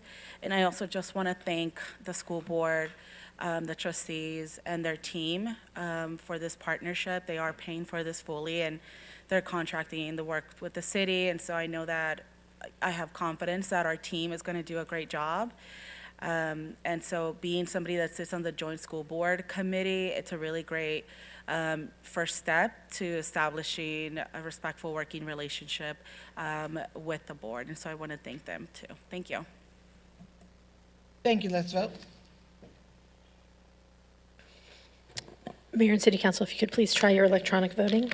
This is a motion by Councilmember Becerra, seconded by Mayor Amezcua, to approve the recommended action for item number 18, the traffic signal installation at Segerstrom and Rosewood. Vote is 7 ayes, no nays, motion carries.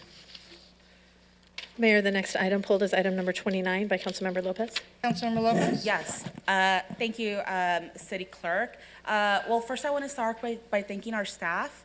This is a request that came in, I believe, late 2022 by David, the Executive Director of the organization that you heard from many speakers of here today. And so, when we did the land swap with the county, this is something that they were really concerned about. And so I'm happy to be following in the steps of the county.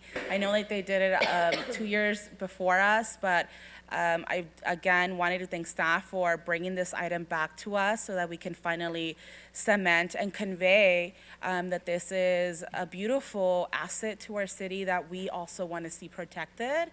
And I encourage any resident in our city that has not visited the Tea Garden to visit it, to spend time there. It's a really peaceful place. And I want to thank you all for your advocacy, for all of your emails these past 2 years. I still have them saved, and it's really great to see you here and be advocating for this beautiful tea house in the chambers. And with that, I'll move the item. I'll second. I have a Jinx. How about you all raise Sounds your like we hand all and I'll pick second, you. so just pick one. I Raise do. your hand. Actually, MPT, yes. MPT second this. I do have a comment, and if you want to speak, because this is not working, so I apologize, please raise your mic. So I just want to say that thank you to the speakers that came today and the emails that we've received, and I'm honored to support this item. As the mayor, I read your emails and I look at it, I'm like, this is great, and I've been there and I see it, and it's beautiful in our city, and so I am extremely honored to support this item. So, Councilman Hernandez? Thank you, Madam Mayor. I'll be very brief with my comments. I want to begin by thanking our Public Works staff for working hand in hand with the community and the Japanese leaders who wanted to ensure that there was a resolution that reflected them and their values and their aspirations in this community as well. I want to thank my colleagues here on the City Council. It looks like all of us are equally excited to see this pass and to see our city work closer with the Japanese community. The resolution is outstanding. Our staff did a fantastic job on the resolution. I had the privilege of meeting with Ryan Gasha, the president of the Orange County JACL, and in meeting with them, I was able to learn about what it is that their vision truly is about and how far this work really goes, several decades. And we're going to be seeing the Japanese community use this tea house location as a place of empowerment. In order for us to truly do that, I want to indulge my colleagues if we could add some additional language and amendment to this resolution. Although the resolution has done a tremendous job, I think that there's an area where we can be stronger.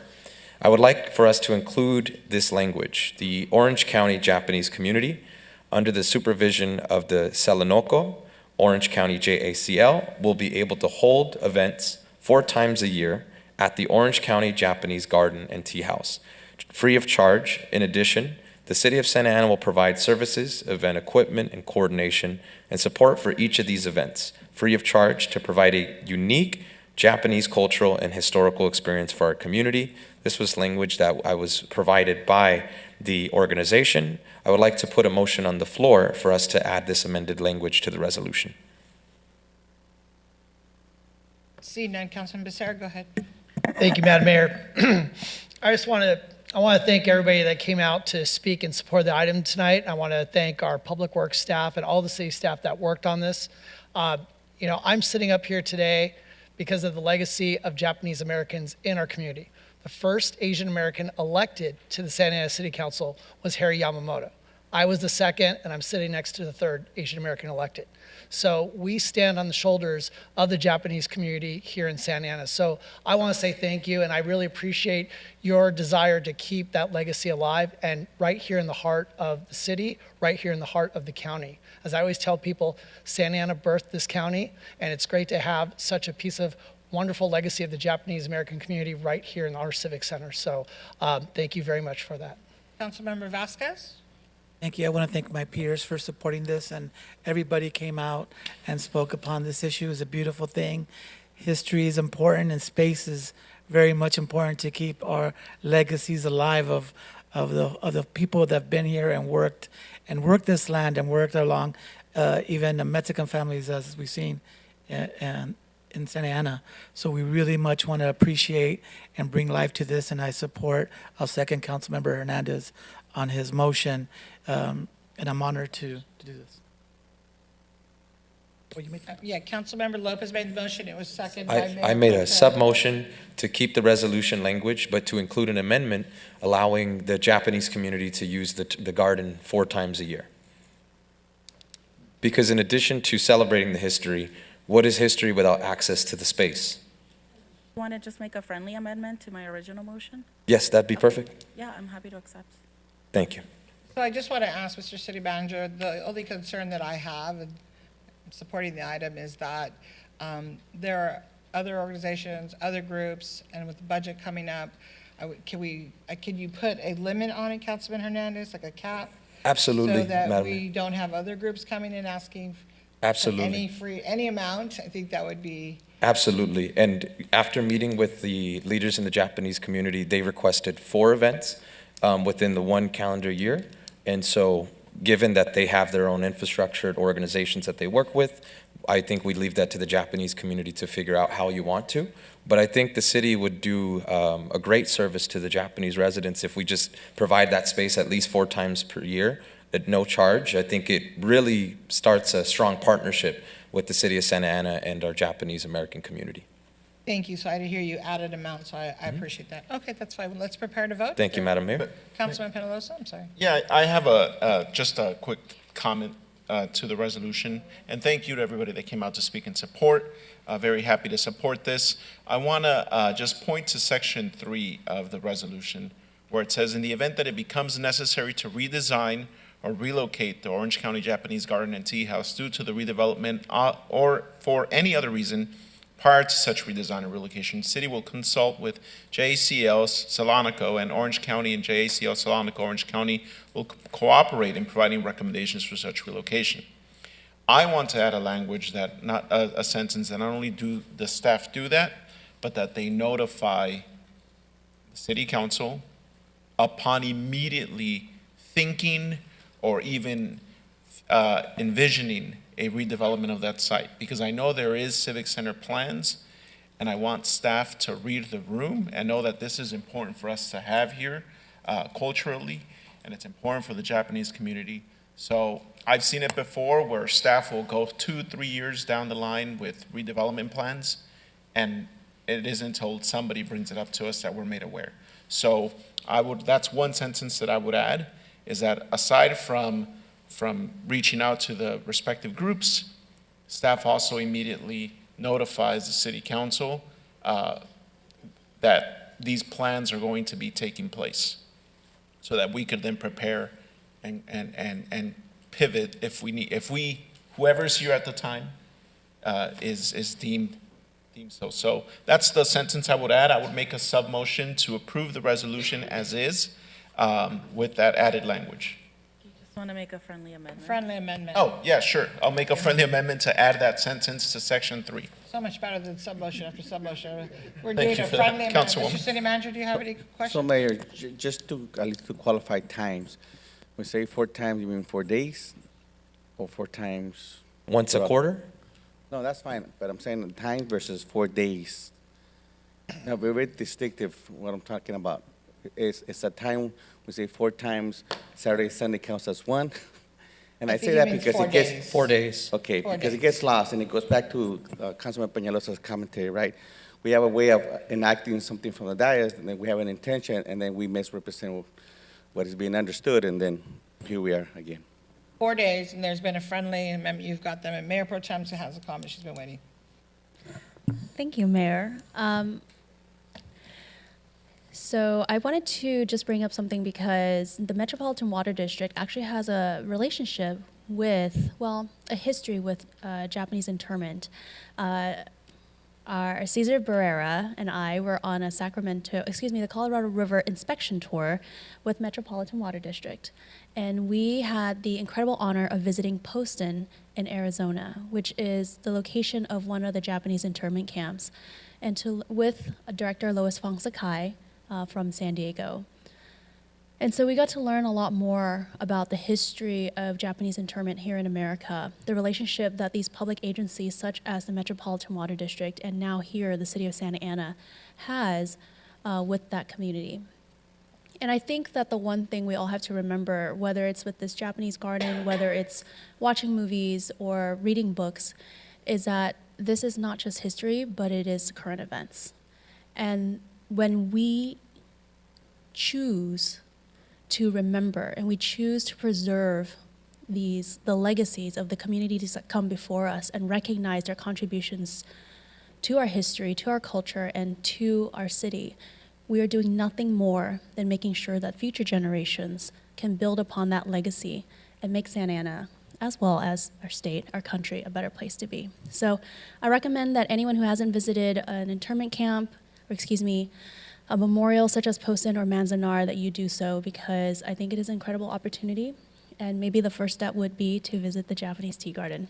Thank you. Thank you. Are there any other comments? Councilman Becerra, and then we'll take a vote. Just one suggestion. I'd like to ask the city manager for input on this. So just to hopefully dispel everything with this whole 4 events, 4 days, 4 whatever, would my colleagues be open to saying a minimum of 4 events per year? Anything additional would be at the discretion of the city manager. Because the reason I say that is if our Japanese community, I'll just say this is my personal opinion, if you guys want to use it 25 times a year, I'm excited because that area could use a lot more activity.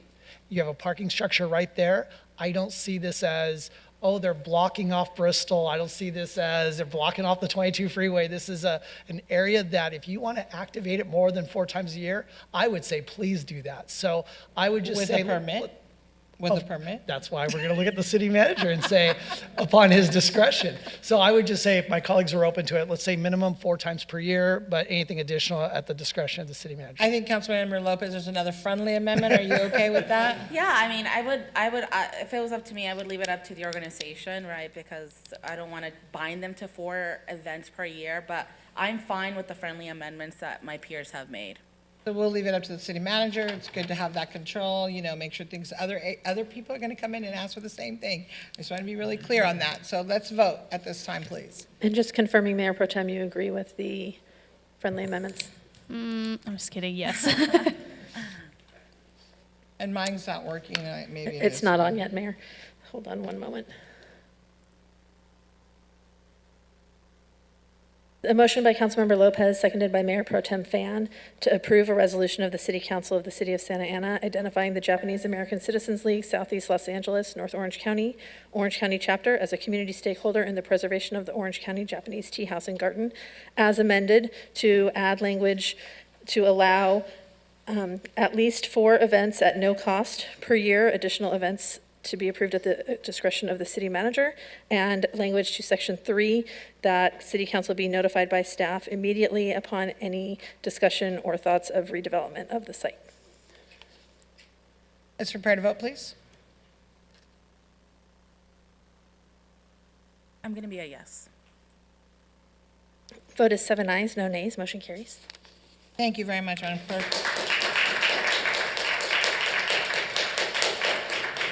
We will be looking forward to events. Thank you. Now we're going to end the consent calendar and go into the business calendar. Item number 33 is the election of the Mayor Pro Tem for 2025. Madam City Clerk, do you have a staff report? Not particularly. There was a brief one included in the packet. This is an item at your discretion to select one of your colleagues to serve as the Mayor Pro Tem for calendar year 2025 as stipulated in the city's charter. Perfect. Thank you, Councilman Panalosa. Thank you, Mayor. I'd like to nominate Councilmember Benjamin Vasquez to be Mayor Pro Tem for the next calendar year. I'll second that motion. We got to see if he accepts. Oh. Oh, I think you said no. Did you say no? Oh, did you say no? Mayor, Are there any other? Mayor, I'd like to change our charter so that I can be Mayor Pro Tem again. I want you to know that I was going to do that, but they told me that I couldn't do it. Dang it! I wonder who I put worked that for charter 4 amendment. years for that. I wonder who put that Seriously, charter amendment. I tried, but it's okay. All right, let's prepare to vote at this time. For Councilmember Vasquez, I think you have to move out of your office too. Make me? Yes, you do. I had to. City manager. I have the I currently have the smallest office of all of us, just so you know. It's all right, you get to be next to me now. There you All go. right. Okay, so let's prepare to vote, please. I hear acclamation that nominations are closed. There is a nomination by Councilmember Peñalosa, seconded by Mayor Mescua, to nominate and elect Councilmember Benjamin Vasquez to serve as Mayor Pro Tem for calendar year 2025. Seeing there's no other nominations, of the only prepare to vote, please. Yes. Well, Vote is 7 ayes, no nays, motion carries. Congratulations. Congratulations. congratulations, MPT Vasquez. Do you want to switch seats with her now, or is it? No, just kidding. Fight me. All right, item number 34 is a resolution. Oh, Jennifer, amazing work. My heart. Jennifer, he has to switch seats. Look at Jennifer. I'm teasing. How I'm hard you teasing. work, Jennifer. The betrayal is real. When I give you this gavel, gotta use it. All right. That was so efficient, I'm kind of shocked. It's slick, that's right. I'm sorry, I tried. I tried to. The gavel or teacher voice, I got both. I can do both. Oh, no, you have to use the gavel. Okay. All right. Item number 34 is a resolution related to the rules and procedures for city council meetings. Mr. City Manager, do you have a staff report? Or does the council need a staff report? Everybody read the item, is clear? Hearing that we do not need a staff report? There is no staff report. These are Perfect. All right. Is there a motion? I'll move the item. I'll second. I actually have things I would like for us to discuss because I know we've been talking about this for a really long time since the First Amendment Coalition pointed out that the city was not in line with the Brown Act, right? And so we've had those discussions internally, and I do appreciate you, City Manager, bringing something forth that you think is going to be able to work for everyone. And I think the majority of the text here I'm fine with because it's what we've had. And so I appreciate the clarification about people not being able to block the hallways, things that are in compliant with fire code. I'm never going to have an issue with the city actually being in alignment with the state. But under section 7, subsection A, I would be supportive, of a resolution that reads, as set forth in the Brown Act, any person attending an open session of a city council meeting shall have the right to record the proceedings with an audio or video recorder or camera. I don't think that, unless the following text where it states, unless the city council by majority vote determines that the recording cannot continue without noise, illumination, or obstruction of view is necessary language for me, the way that I see it. And also under subsection B, I would approve a resolution that states no person shall obstruct the aisles, entrances, or exits of the council chambers, period. I think that when you're adding while recording photographing or filming the city council meeting is unnecessary. It actually kind of brings us back to the original issue of, again, having something that is targeting media, and I'm not in supportive of that. I'm not going to be in alignment of that. And so I think that, again, requiring that nobody, regardless if they're taking a photo or not, is not obstructing the aisles, entrances, or exits is something that I would be supportive of. Thank you. I'm sorry, which ones are those again? Could you go through? It's on the very back. Yeah, 7A and 7B. Page 7A and 506. I don't have a problem. I'll support that. So. Oh, thank you. Any other comments or questions? Just a quick clarification. Councilman, yeah, go And ahead. you're removing, Councilwoman Lopez, you're removing the majority vote thing, right? Yeah, I would, asking the maker of the motion to remove basically the last 3 sentences of subsection A, anything after the proceedings with an audio or video recorder or camera. I don't think the preceding words, sentences are necessary. And also for subsection B, I would like for it to simply read, no person shall obstruct the aisles, entrances, or exits of the council chambers, period. And then you can remove the rest. So Yeah. I'm sorry. I- Oh, go ahead. I was going to suggest city council by a supermajority vote, just so that there's more buffers, but that works for me, so I'm okay with it. Thank you. Councilor Becerra, did you have something? You're good? No, I'm good. All right. There's a motion, a second. Let's Thank prepare you. to vote. Ay, otra vez. Okay, go ahead. So close. I'm actually looking over to Madam City Attorney. So the Section 7 says audio, video, and photographic recording.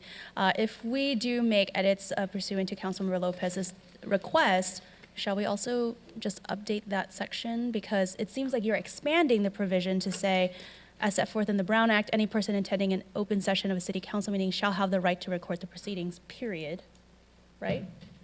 Yes. And then for B, no person shall obstruct the aisles, entrances, or exits of the council chambers, period. Yes. Okay. Yes, but let me just go back real quick to the section that, that addresses the conditions upon the recording, just so that you know that language is explicit in the Brown Act.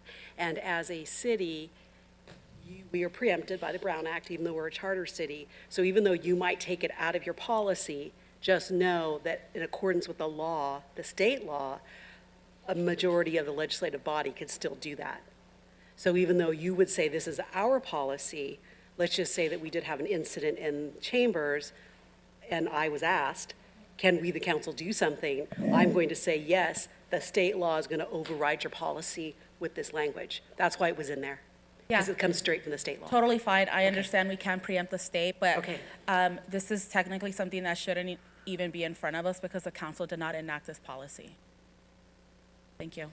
I think that's what, Madam City Attorney, that's what Councilman Penalosa was talking about. So we know the state, we'll definitely be following the rules. Yeah, no, thank you, I appreciate that, because if there is a distraction, if something happens, we will make sure that, you know, we're following the letter of the law. Well, with that, then, I'm so sorry. Issue for consistency, we can address your issue just for consistency. Sure, but I guess, you know, because we were saying as set forth in the Brown Act, and because we're trying to say that this policy tracks the language of state law, by removing the provisions that are tracking the language of the state law, I think that actually obfuscates the transparency here, right?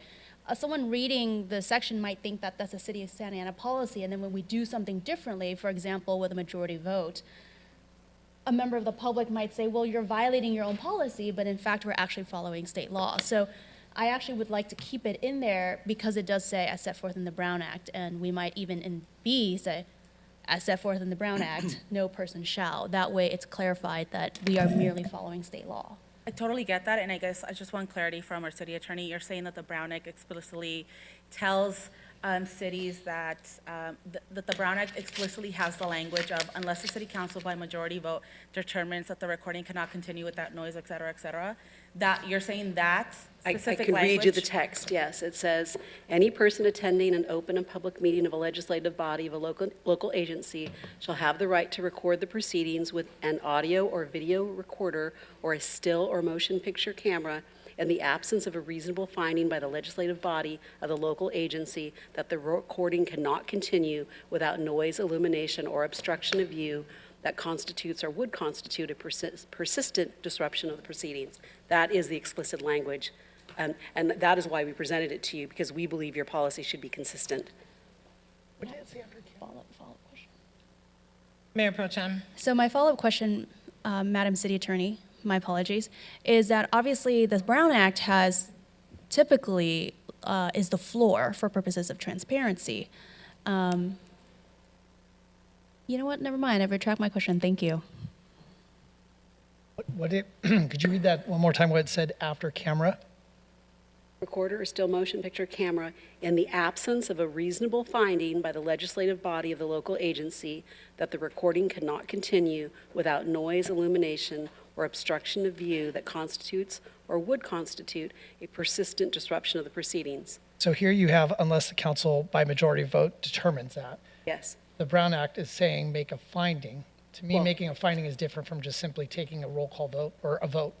So I But- guess to my colleagues' concerns, there's a little, We could use the specific language of that. We are trying to clarify because normally this, when it says by the legislative body, that's usually a majority vote. So we were just trying to make it seem practical and easily readable to a member of the public. If you prefer, we could take the explicit language and just dump it into your policy. I mean, I personally like this language because I agree with you, Madam City Attorney, this is clearer. But I think to everybody's concern up here, we do want that consistency. But if we left it as is, personally, I could support it as is based on what I've heard up here tonight and the fact that we do want to stay consistent with the Brown Act. So I'm going to go ahead and support, I'm going to stay with my original motion to leave it as staff presented. Yeah, I agree with you. Would you be open to just verbatim, just copying what the Brown Act states as opposed to what is presented today? I would, but I think from what our city attorney read to us and then what's here, it's consistent, but I think this is more clearer. Because to me, when we're adopting policy, I look at it as what we're going to use it for, but also what folks that succeed us are going to use it for. And I want to make sure that it's as simple and easy to read and understand. Because I think if somebody down the road were to say, well, I don't know, I want to revisit this, I think they would have the same exact discussion and probably be satisfied that it's consistent with state law. And I think to your point, that's why I'm saying maybe we should just take the language that already exists under state law. That way nobody in the future can say, well, it's you worded it differently, so then we're gonna apply it differently. I'm open to keeping it as is. Like I said, I think this is clearer. It really is, because that's why I asked our city attorney to reread that portion, because it just, making a finding, it just sounds like we're going to ask Mintai to come up and do something. You know what I mean? It's a different animal. I think this is just clearer for folks to understand that the council by majority vote. And so I totally respect what you're asking, but I'm going to err on the side of keeping it as staff presented. Madam City Attorney, can I ask you a question? So maybe I can make a friendly amendment to Council Becerra. There's a section there in the Brown Act, correct? So you can put that section information and parens in this section. Are you okay with that? Yeah, we can do that, but let me, without overly complicating it. Right, like it's not. When you take like the state law on harassment or discrimination or retaliation, we could just develop a city policy for you in HR and just copy the state law. I mean, right? But we don't do that. What we do is a policy is an explanation of that law, and that's what we were trying to present to you. We could do that, that's no problem at all, but then it's not a policy. It's just a reinstatement of the state law. A policy is a document that explains the law and how you are going to apply that law in your city. I understand, I just want to make sure that, Yeah, and I guess that leads me to my next question. Is this necessary if we're saying that we want to abide by the Brown Act, which is state law? Because we're not telling the public how we're going to apply it. So again, so this came as a request, council directed request, because there's an intent out there that supposedly we had a policy. I know there was guidelines accepted by or presented by the previous city manager. We decided to do it this way, one, so that it's prescribed as a resolution of conformment and it applies to everybody. So we don't have a, per se, a media-specific exception, or anybody, that's one. What the city attorney is saying is by allowing the 4 votes, that's the findings that are mentioned in the Brown Act. That's the key, right? So, and that's what the city attorney is saying. If the findings, right, are indicated that now that's a disturbance, if you will, or pause to the presiding aspect, so how do you determine that? And that's the aspect of the linear logic that Sonia is presenting, the 4 votes. That's the determination of the findings, and that's to the city council majority. And if you look at this resolution in its entirety, this resolution tracks the Brown Act in all the other ways that it applies to your meetings. This is just one section now, rather than having a policy, it's one section on how you run your meetings. And that's why the recommendation was made to do it this way. Of course, it's up to you. If you, we could have a policy that says, we, the city of Santa Ana, follow the Brown Act, see it attached. That might be the better way to do it, but it's not going to clarify, it's not going to really help you apply those rules. Are we good, Councilmember Lopez? Yeah, I guess from the maker of the motion, we could just hear what it is that you. I'm making a motion to approve what staff's presented to us. But you're also going to leave in subsection B, the language we discussed? Or you're just talking about leaving what presented under subsection A? No, that's a good point. Madam City Attorney, so for subsection B, from what Councilmember Lopez had recommended, is there anything that doesn't track with the Brown Act? Sorry, we're just pulling that up real quick again in subsection B.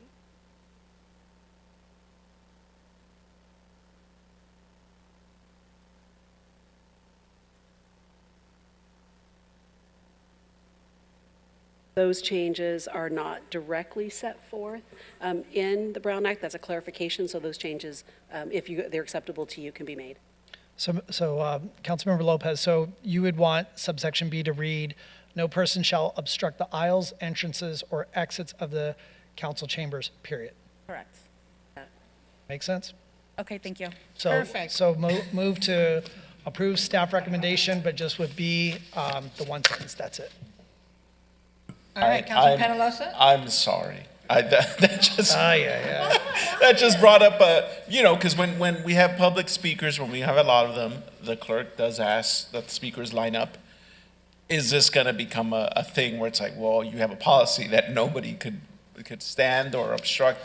Would that be standing or obstructing in an aisle? I mean, No, I think it's like the preceding okay, member of the body. all right. Now I'm thinking. Okay, so too we much. are way Let's move on. overthinking this. Yeah. It's a very simple process here. It is. So just Let's the move on. way we're ready. Let's prepare to vote, because now we're digging into. Who's the second?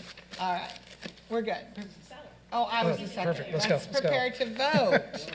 Okay. A motion by Councilmember Becerra, seconded by Mayor Amezcua, to approve a resolution of the City Council of the City of Santa Ana amending the council rules and procedures to add provisions regarding audio, video, and photographic recording during city council meetings and repealing resolution number 2023-047 as amended for section 7B to remove all text following the first instance of the term council chambers. So it would read, "No person shall obstruct the aisles, entrances, or exits of the council chambers."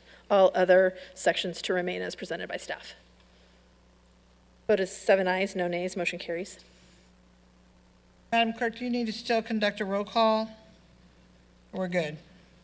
No, we're good, the system is working. Okay. Public hearing. Mayor, if I can. Yes. And just to clarify then, so this is the official component, this is the official resolution as approved by the city council. There is no specific other, either media-specific, group-specific type of guidelines that the city will act upon. This is the formal policy that we'll be following. Beautiful, thank you. Okay, at this time, we're going into the public hearing. Before the public hearing, item number 35, Madam Clerk, please provide instructions to the public who'd like to make a comment on this public hearing item only.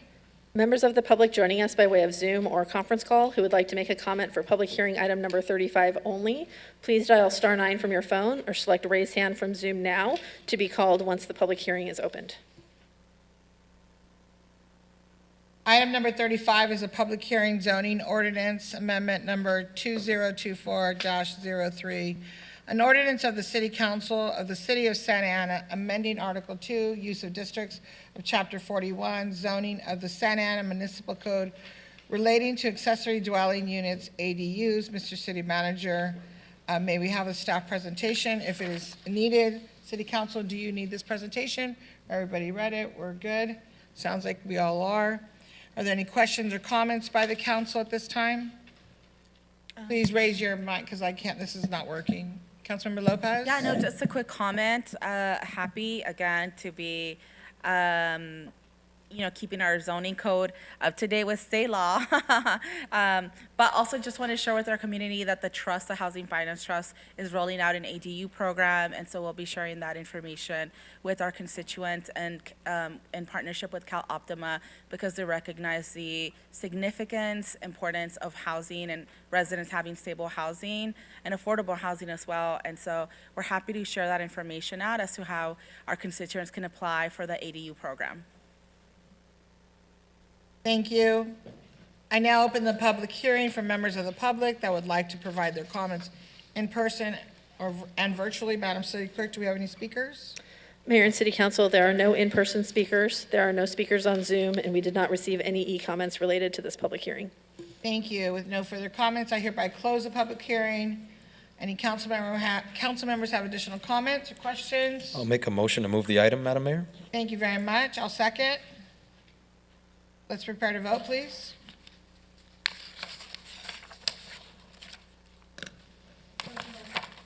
Motion by Councilmember Hernandez, seconded by Mayor Amesqua, to introduce for first reading an ordinance of the City Council of the City of Santa Ana amending Article 2 Use Districts of Chapter 41 Zoning of the Santa Ana Municipal Code relating to accessory dwelling units to be in compliance with changes to state law enacted under Senate Bill 1211 and make other minor clarifying changes, and determine that adoption of the ordinance is not subject to CEQA pursuant to Section 15282H of the CEQA guidelines. Vote is 7 ayes, no nays. Motion carries. Thank you, Madam Clerk. This one, we're going to enter to we're convening to the special successor agency meeting. I hereby call the special successor agency meeting to order. Madam Secretary, please conduct a roll call. Agency Member Becerra. Agency Member Hernandez. Present? Agency Member Lopez. Here.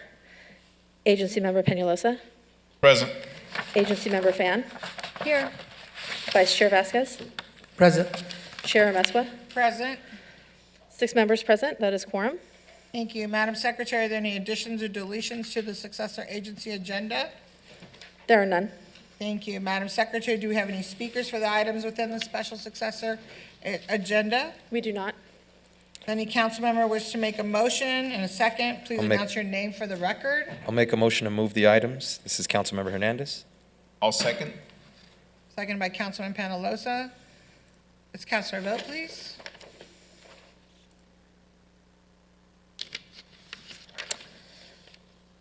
A motion by Agency Member Hernandez, seconded by Agency Member Peñalosa, to approve consent calendar items 1 through 3 of the special successor agency agenda. Vote is 6 ayes, no nays, with a temporary absence by Agency Member Becerra. Motion carries. Great, thank you. The special successor agency meeting is adjourned. We'll reconvene to the city council meeting at this point. Mr. City Manager, any comments, sir?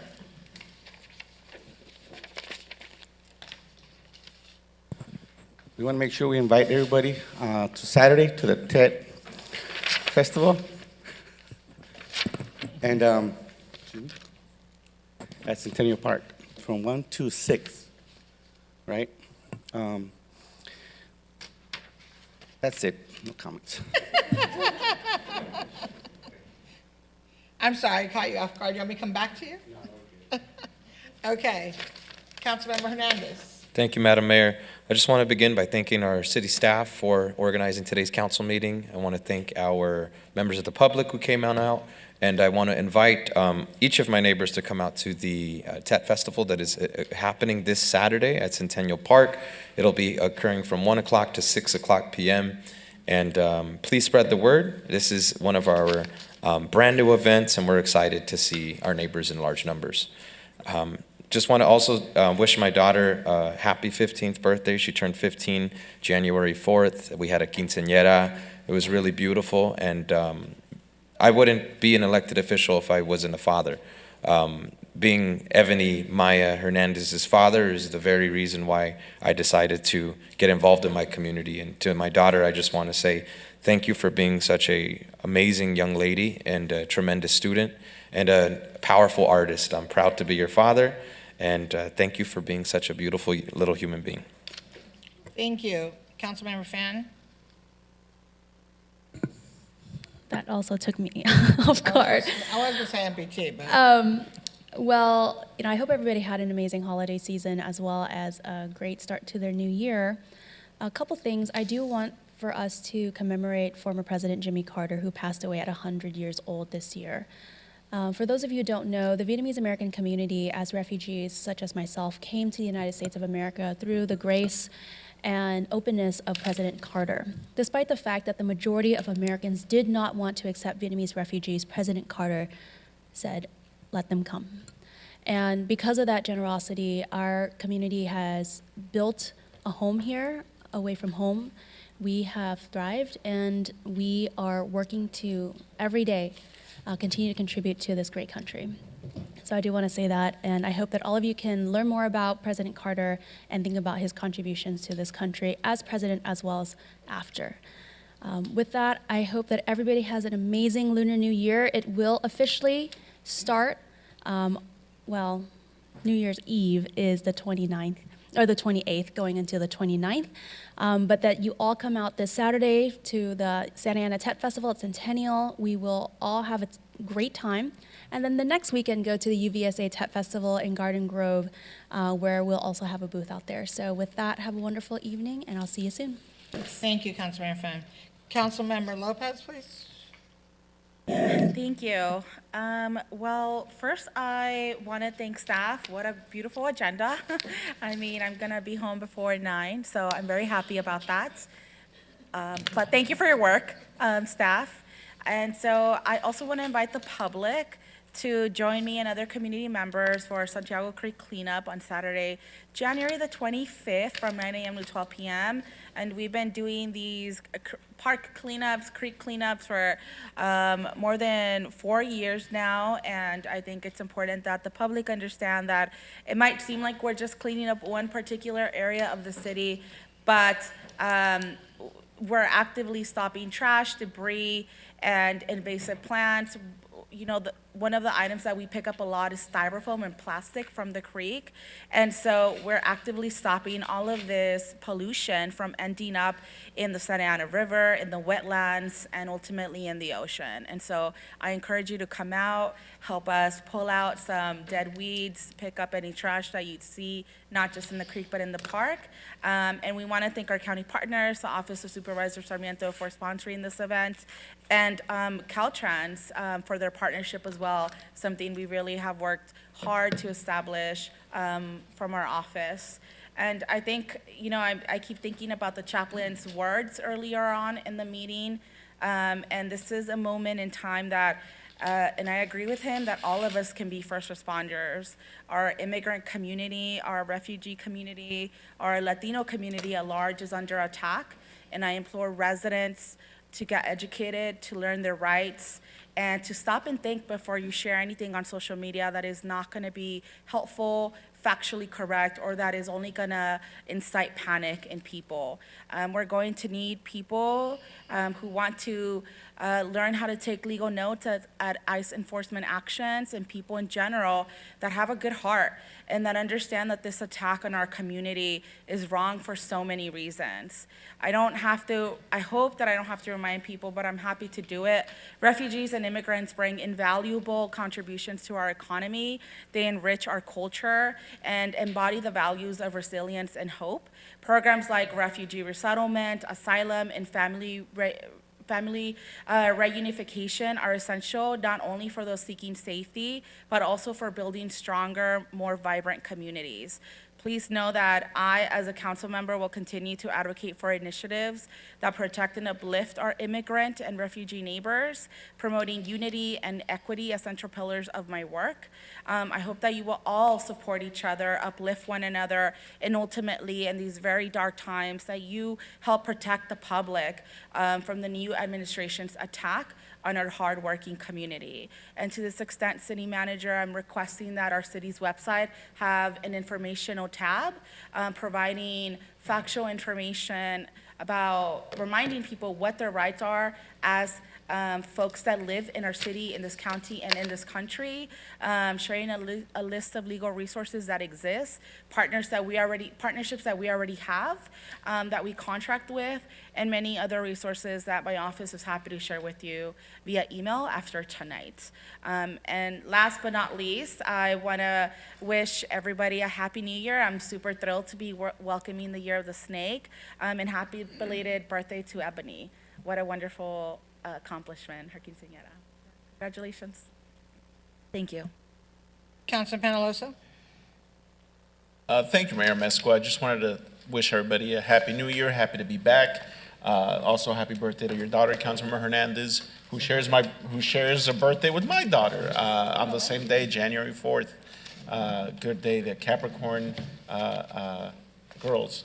So, and happy birthday to our Director of Library Service. I think he's still here, Mr. Brian Sternberg had a birthday yesterday. And Mayor Pro Tem Vasquez has a birthday in a couple of days, I believe. So there's a lot of good birthdays in January, including mine. So, and my mom, January 15th too, so along with MLK. So that is it. And good night, everybody. All right, I think I called on everybody. Under AB 1234, I want to share that I was in Washington DC. Mayor. Oh, I'm so sorry. And me. Or Mayor Pro I didn't know Tem. you either.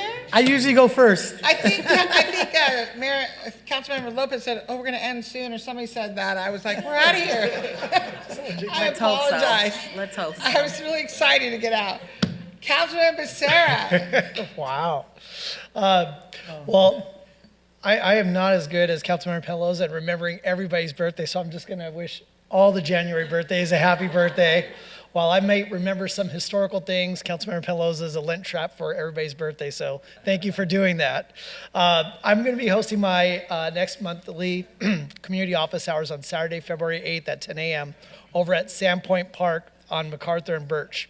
The reason why I'm going to be doing it on February 8th is because I will be attending the TET Parade and the UVSA TET opening ceremony event, so that's why I'll be holding my office hours on February 8th. As we wrap up our first council meeting of 2025, we've adopted the second reading of the Safe Access to Public Spaces Ordinance and the soon-to-be completed construction of the fence between the county's flood control channel and the Flower Street bike path. The city manager has promised me that it will be completed by our city construction crews by the end of the month. So we are taking action continuously to improve the safety of our city. So as we wrap up our first council meeting, we should be proud that back in 2024, we successfully shut down MHA on South Main Street. We successfully stopped the proposed needle distribution program. And this council adopted a resolution that stated our support for Prop 36, which over 70% of Santa Ana voters supported. Let me say that again. Over 70% of Santa Ana voters supported Prop 36. And I know that there's much more work to do to make Santa Ana a safer place to live, to work, to shop, and play. And that means also making sure that we continue to hire more police officers. We have a lot of funded positions that we need to fill those positions. So I'm looking forward to continuing that work, both in Ward 4 and throughout the city. So with that, Happy New Year and good night, everybody. Mayor Pro Tem Vasquez. Hey, thank you. I think I got it. First, I want to thank everybody who has gone out to support the victims of the LA fires, especially my godson, who's 6, and he's gone twice to give folks the necessary resources they need. Also, my fiance's daughter, Natalie Espendiola, who went to the store and used her own money to buy purchase items to give my brother George and my family. My coworkers who gave N95 masks and wipes and did what they can to support the families out there. And we went out to NDLAW, National Day Labor Organization Network, as they always have a list on their Instagram if you need to know what to buy. That being said, I want to give a shout out to Libro Mobile in Santa Ana. We have a small bookstore that's necessary with the city that only has 3 libraries. It's very necessary. Many other cities have 3 times or 4 times as many libraries. So it's very nice to have a bookstore that's now is in need of our help. It's in need Libro Mobile, it's not only a bookstore, it's a community center. They support families, culture, enrichment, literature. And they have a program. If you go buy for your families, if you buy books as presents, as I did for my all my nephews and nieces when they were young, it worked out. Many of them graduated college. So I would buy them books. And it was a beautiful thing for them to become readers. So we want to have this reading culture, and they have a program where you could sponsor a classroom. And guess whose classroom I sponsored? Mine.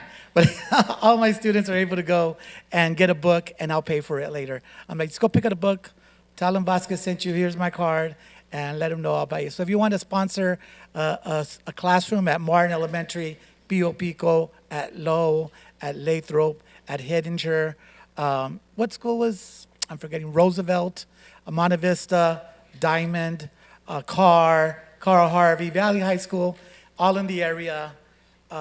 Feel free to call one of those teachers. I'm sure a commissioner of yours, Amesqua, is at Pio Pico, Mayor Amesqua?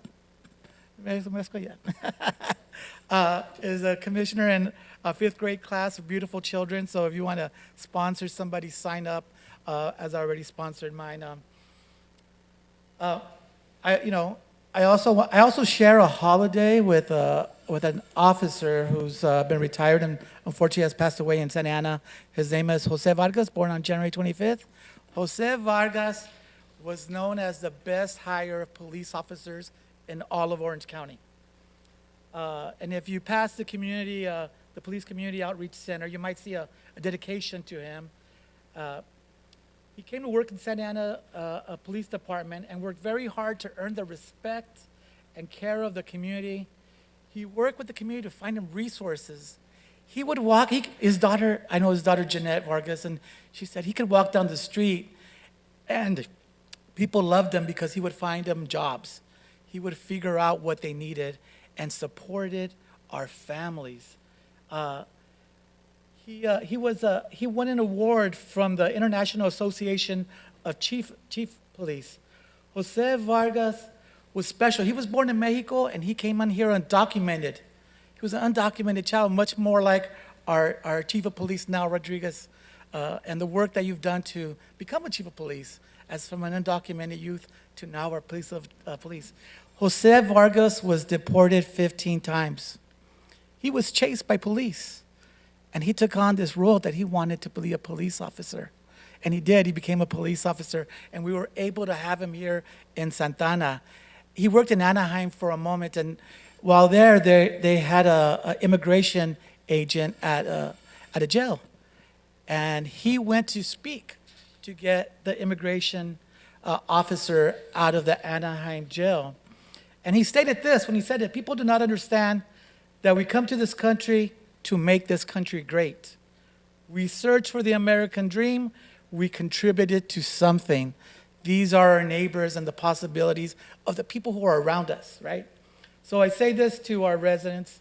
In these challenging times, as the federal government enacts stringent immigration policies, our commitment to our undocumented community remains unwavering.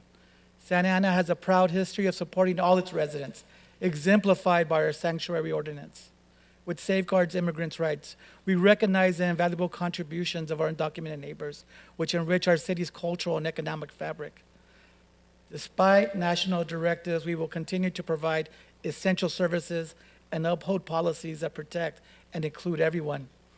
Together, we stand resilient, fostering a community where every individual feels safe, valued, and respected.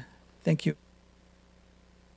Thank you, Mayor Pro Tem. At this time, I'd like to disclose under AB 1234 that I was at Washington, D.C. at the 2025 U.S. Conference of Mayors, along with the city manager and the deputy city manager. We attended many seminars around immigration, transportation, small businesses, and key opportunities for the 2025 tax bill and so much more. We met with many people, including Senator Padilla and Senator Schiff. It was a very, very productive conference, working from sunup to sundown. It was a lot of work. We came home tired. So thank you for joining me, and they're looking forward to you all coming back next year. Also, it's been a very productive January, but before I go into that, I want to thank the Tamale Festival again. I also gave away toys, and I have to say we had the best Santa in town. That's all I'm going to say. We had the best Santa in town. And on, I don't know, all the January birthdays, so happy birthday to all the January birthdays. But I do know that on January 8th, it was our city manager's birthday. So thank you, Mr. City Manager. Happy birthday. And don't forget Elvis. And Elvis. Okay, well, and Elvis too. And I guess all the January birthdays, happy birthday. I'm not like Councilmember Penalosa that I can remember everybody. I can barely remember my own. And yes, David, you too. I do want to congratulate Chief Rodriguez again on becoming permanently our chief. I'm honored to have you as our chief, sir, and I look forward to the great things that you're going to do. I also want to congratulate our new deputy chiefs, Chuck Elms, Deputy Chief Jose Gonzalez, and Deputy Chief Roland Andrade. And if I'm not mistaken, there is a celebration on the 30th at the Bowers Museum, and that will be a wonderful event to celebrate. And I really want to thank the chief because it's not just about him. He's actually going to celebrate his promotion as well as the deputy chiefs, and that is the first time in the history, I believe, of the city of Santa Ana. So thank you, sir, for doing that. It says a lot about your leadership. Also in January, I had the honor of attending the OSHA Community Connects Arts Festival. It was wonderful. If you've never been, you should go. It was great to see so many Santa Ana residents there and kids, and it was just great. Habitat for Humanity, as Councilmember Fan has indicated, Jimmy Carter, the passing at 100 years old. I was able to go to the Bowers Museum and sign the Jimmy Carter Memorial, and it was really a privilege and an honor to do that. And then I was asked to speak, I'm all here. I was asked to speak yesterday with the Orange County Ministers Conference and the Orange County Heritage Council for Martin Luther King Day at the celebration of the Gospel-like Church of God. And let me tell you, it was a beautiful event, and it was full of amazing people, and it was the best 3 hours of my week that I could say we celebrated Martin Luther King yesterday, and it was a blessing to be there. I also want to invite everybody to the 2025 Mayor's Prayer Breakfast that is hosted by the Santa Ana Chamber of Commerce. That is on February 11th at 7:30 a.m. at Templo Calvario Church. If you're interested in attending, please contact the Chamber at 714-541-5353. And also, I want to share, because I did share it on social media, but it's really important to share it publicly from the dais. City calendars are coming. They're coming. Yay, they're coming. Mr. City Manager has indicated that they'll be here at the end of the month, roughly. So we'll be passing them out again, and that is wonderful. Thank you for bringing them back. Everybody wants one, so thank you so much. And with that, I'm going to close. I opened at the moment of silence for our first responders and our fire department that have rallied around Los Angeles in time of need. Thank you from those that have traveled far from Mexico and Canada and other numerous agencies and states to come out and help with this crucial time. But I want to close in the honor of firefighter Kevin Skinner. He passed on January 5th, 2025, and he was battling a fire in Laguna Niguel. And, you know, when we think about first responders, you know, sometimes we don't take a moment to think about their families and their lives. And so firefighter Skinner was fighting a fire, and he passed. And so he will be greatly missed. And so when as we close in his honor, please understand that the officers and the firefighters that have responded to the fire in LA, they also have trauma. And so please give grace and thank them. And DC Henry, I see you in here. And thank you, sir, for your service. And thank you for sending our firefighters from Orange County to help in Los Angeles.